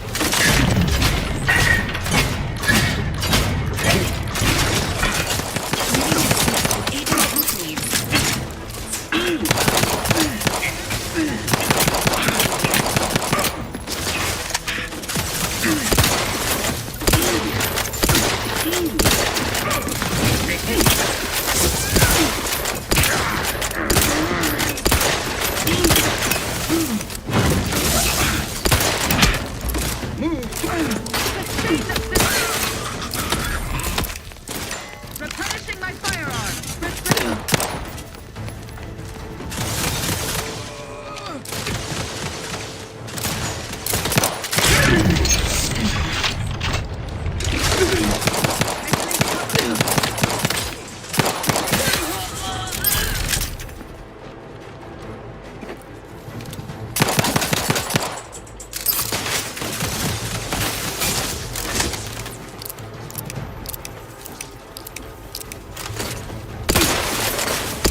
The last moment's excruciating.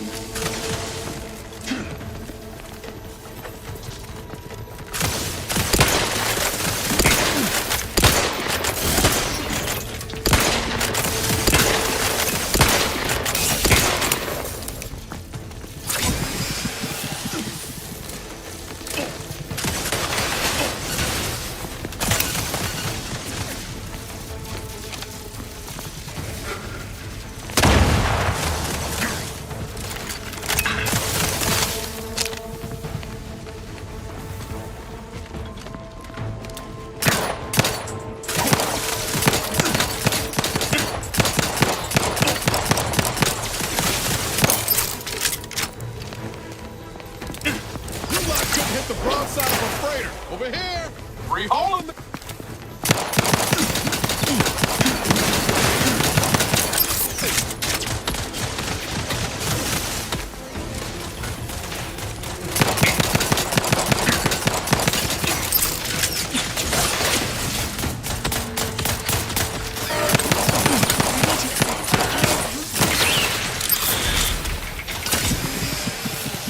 Things take time, Commander.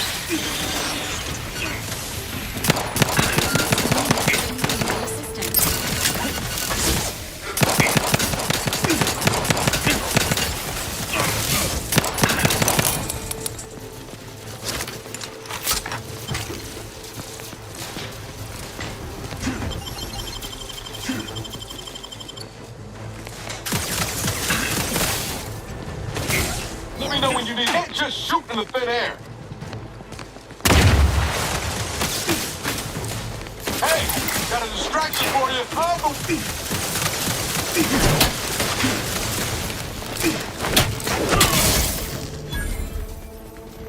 Happy to assist in crafting more ammo, if you need it.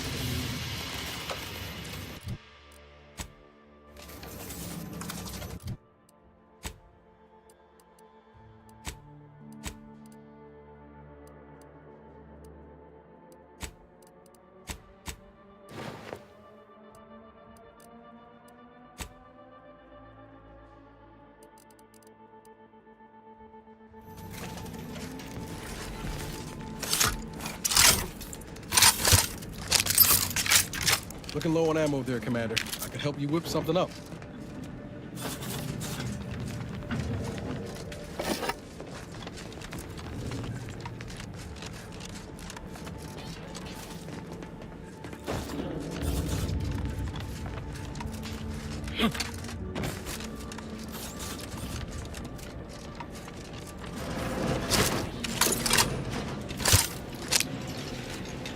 Entering the control room. Commencing search for clues. Subject: Agent.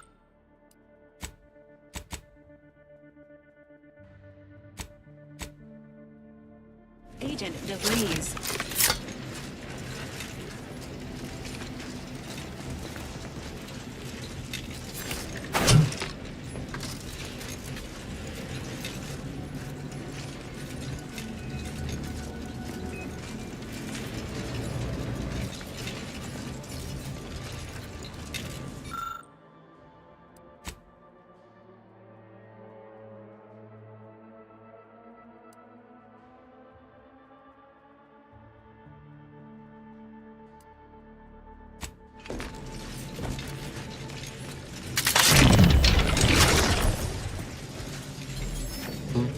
What is it?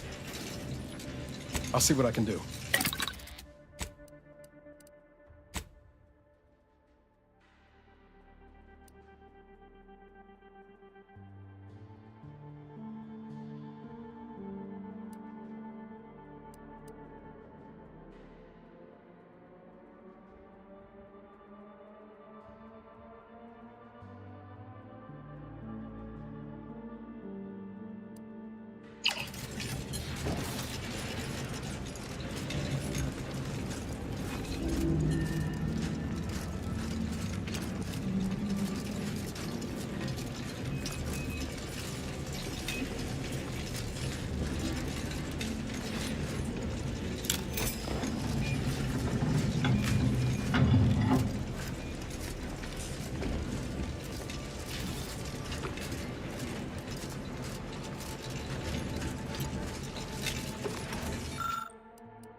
Focusing on mission-critical objectives.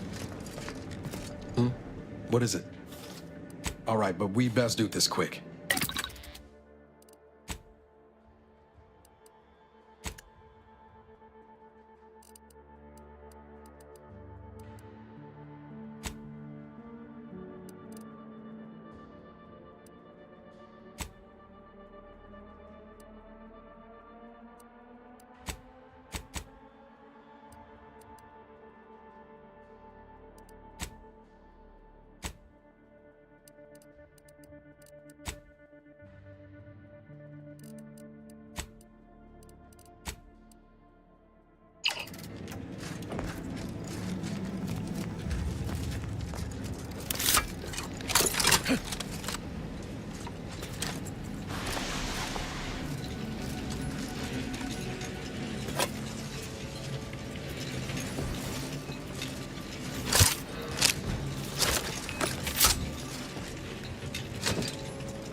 don't know who you are or how you accessed my private terminal, but it won't do for prying eyes to have evidence of my activities.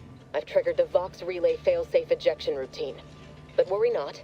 After launching, the station will take several minutes to achieve its pre-programmed self-destruct altitude.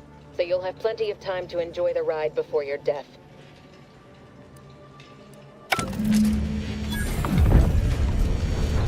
Now we know why Montelli locked the engines. He planned to crash the Vox into Fairfield. Maybe we'll do something to change the trajectory from the control panel. We gotta try, right?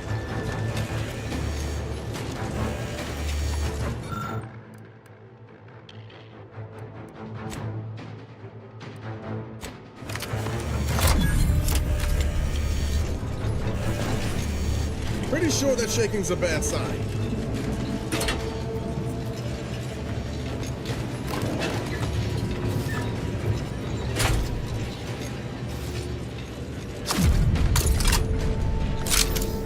Evacuate. Evacuate.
Take a look at those corpses they've got strung up. Wait. Some aren't dead yet. Decomposition rate 12 to 17%. Didn't really need to know that. Let's just respect the dead or very slowly dying, shall we?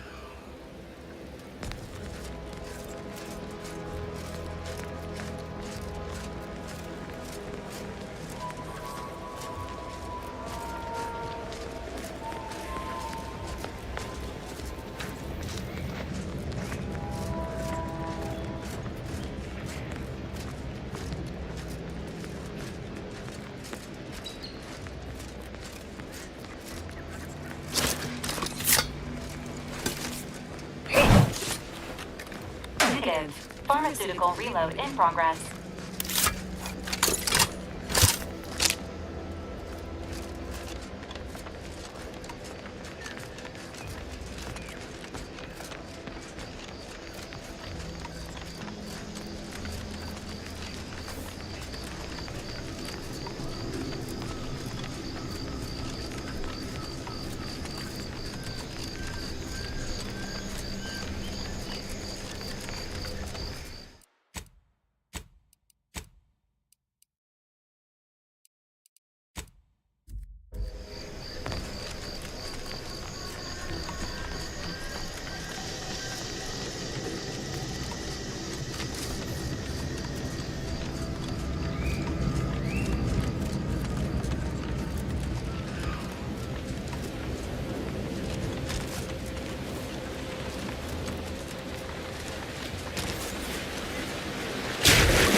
there you are. I was expecting you 4 minutes and 27 seconds ago.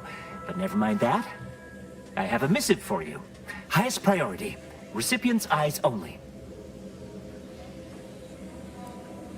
All I can tell you is that it is from Arcadia's most judicious custodians, the Order of the Ascendant. I am not privy to any information beyond that. Oh, they did also say it was important. I was tasked 6 months ago to deliver it to whomever ship was at this landing pad at this exact time. Well, 4 minutes ago, like I said. All other questions may be answered by viewing the missive, I expect. Farewell, and as they say, may all your endeavors come to fruition.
Congratulations on your acquisition of the dematerializer. Time to The watch whatever it dispenser was. is the now messenger had. functioning normally. Greetings, Agent of the Earth Directorate. I am Ruth Bassar, presiding Bishop of the Order of the Ascendant. At this time, I can only presume you think us your enemy, directly responsible for your colleague Augustine de Vries' actions way back on Horizon Point. I assure you, we were not. A splinter group was behind that heresy. The collective of scientists and scholars I lead are committed to elevating humanity by pursuing a greater understanding of reality.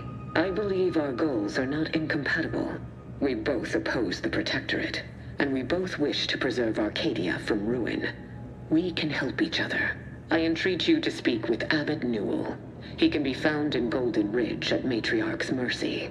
He will aid you in your mission, and hopefully, you will see fit to aid us in ours. Nav key coordinates to the Golden Ridge landing pad on Dorado are embedded in this message. Go forth as was determined, and may the plan guide you. The Order of the Ascendant awaits us on Golden Ridge, Commander.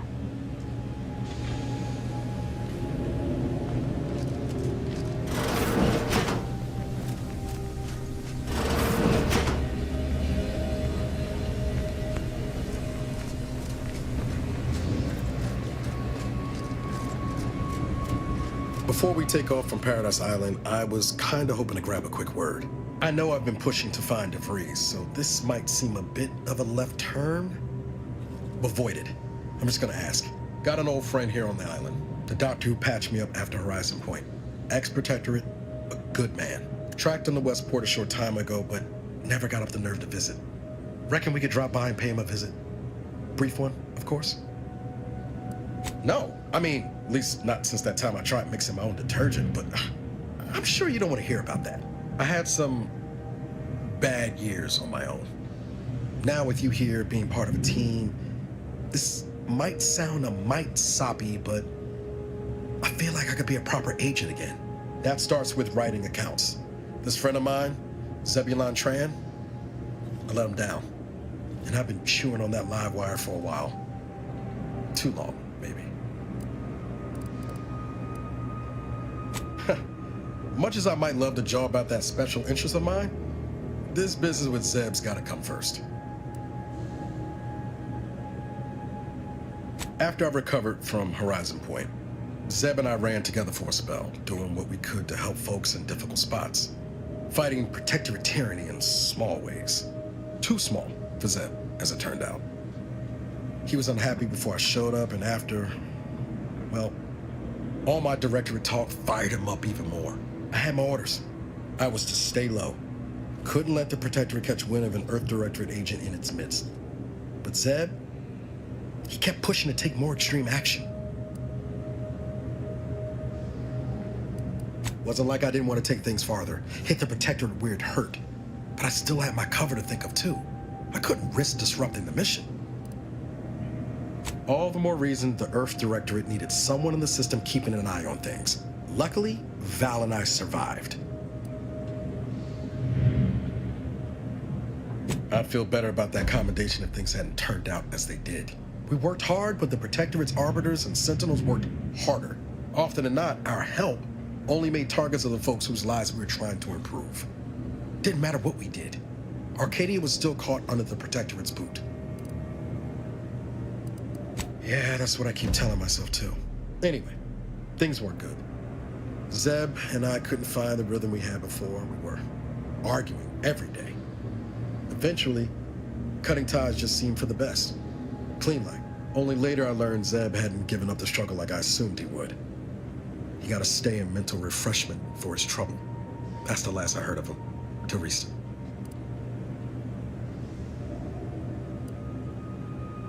If it weren't for Zeb, I'd be in the ground. It's a debt I never properly repaid. Plus, I don't relish his last memory of me being a vanishing act. I owe him better. And since finding you, well, a lot feels possible now that didn't before. Much appreciated, Commander. Promise, I won't be making a habit of pulling skeletons out of my closet. Westport's on the east side of the island. I tracked Zeb to somewhere on its outskirts, but never got up the nerve to visit before now. We ought to start there.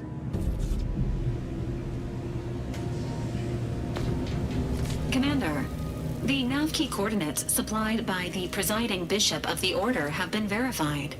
Landing in Golden Ridge is now possible. Additionally, we are also able to land in Free Market Station due to the Astrogator's progress with the updates necessitated by its rebuild.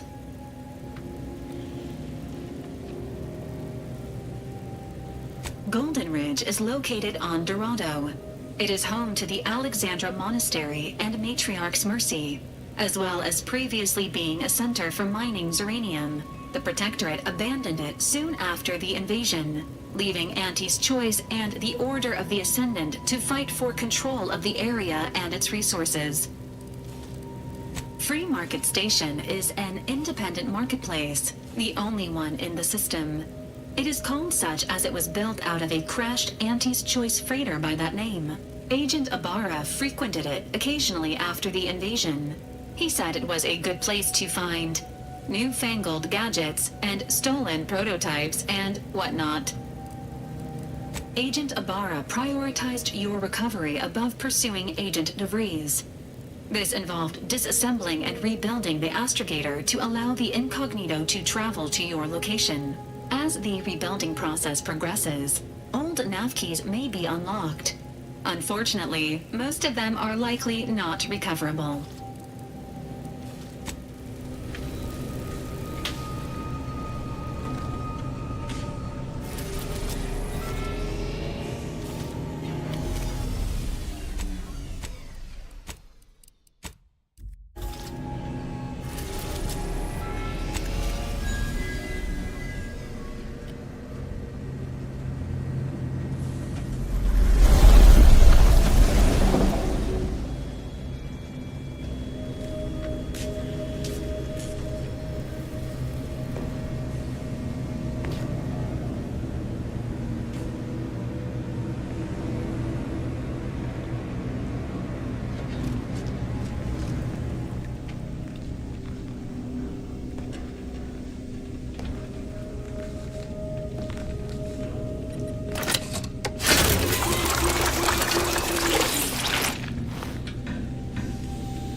notice. The following points of interest have been identified. Matriarch's Mercy, Alexandra Monastery, the statue of the Matriarch, and noted high lethality event detected. Please consult with Earth Directorate HQ before committing resources to search and rescue.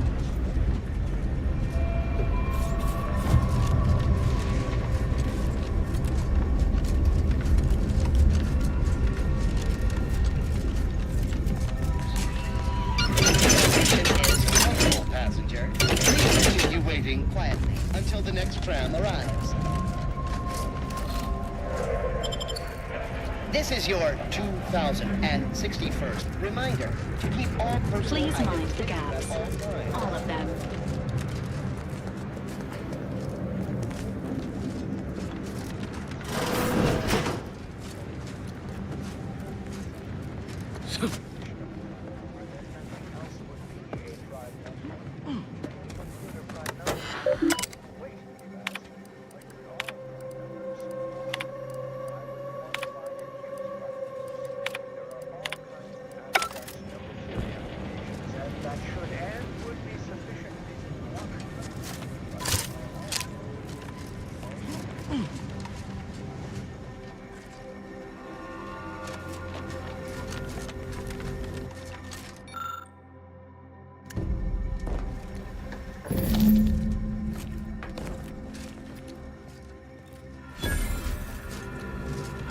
Attention, passenger.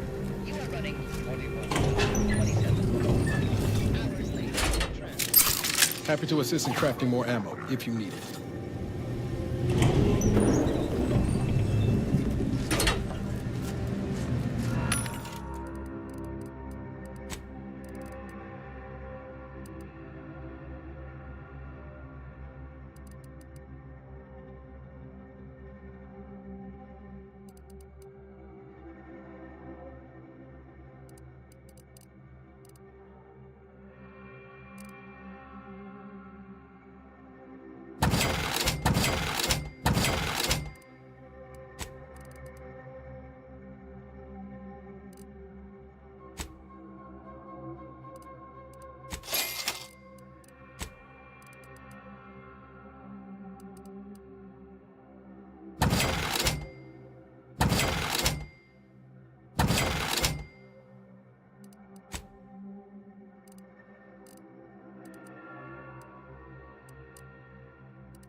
Multiple signs of habitation observed.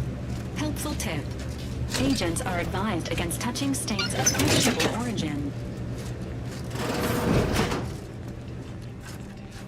Matriarch's Mercy lies directly ahead. This unit is ready to proceed when you are, Commander. One-week prognostication from a seer.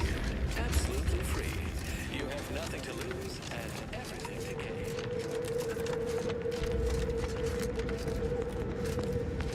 Please, somebody help us! Anybody, please! Finally, some help. We desperately need aid. Desperately.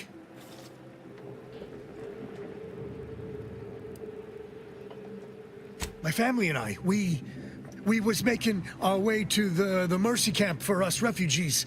We were set upon. My wife, my son were injured. Can't move them by myself. I had to leave them just past this tunnel so as I could go for help. But being alone is even more riskier. The arachnids, I chased them off, but they'll be back. Please help us. Ain't nothing I can do for them, but you got weapon and medicines and can get us to the camp. Please.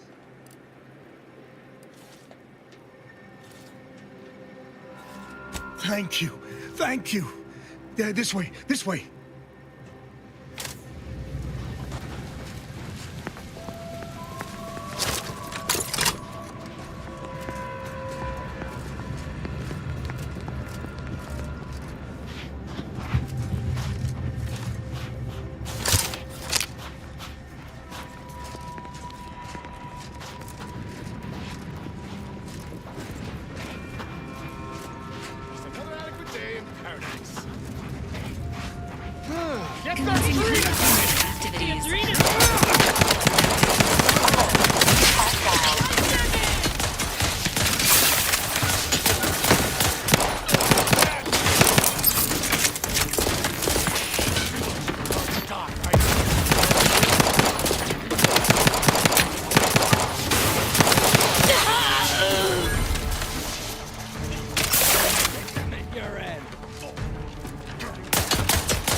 exponential increase in local population detected, and max occupancy exceeded. Another refugee? Just a moment. Allowing anyone into Matriarch's Mercy unprocessed will upset the precarious ratio of refugees to aid. We should have an opportunity for placement in approximately 7.85 days, presuming no unforeseen alterations. I seem to recollect one matching your description set for arrival. Pardon my slowing your ingress. It has been rather hectic of late. Welcome to Matriarch's Mercy. Rule number 1, no crowding. Rule number 2, avoid the exclusion zone. Our seer has predicted non-specific imminent danger.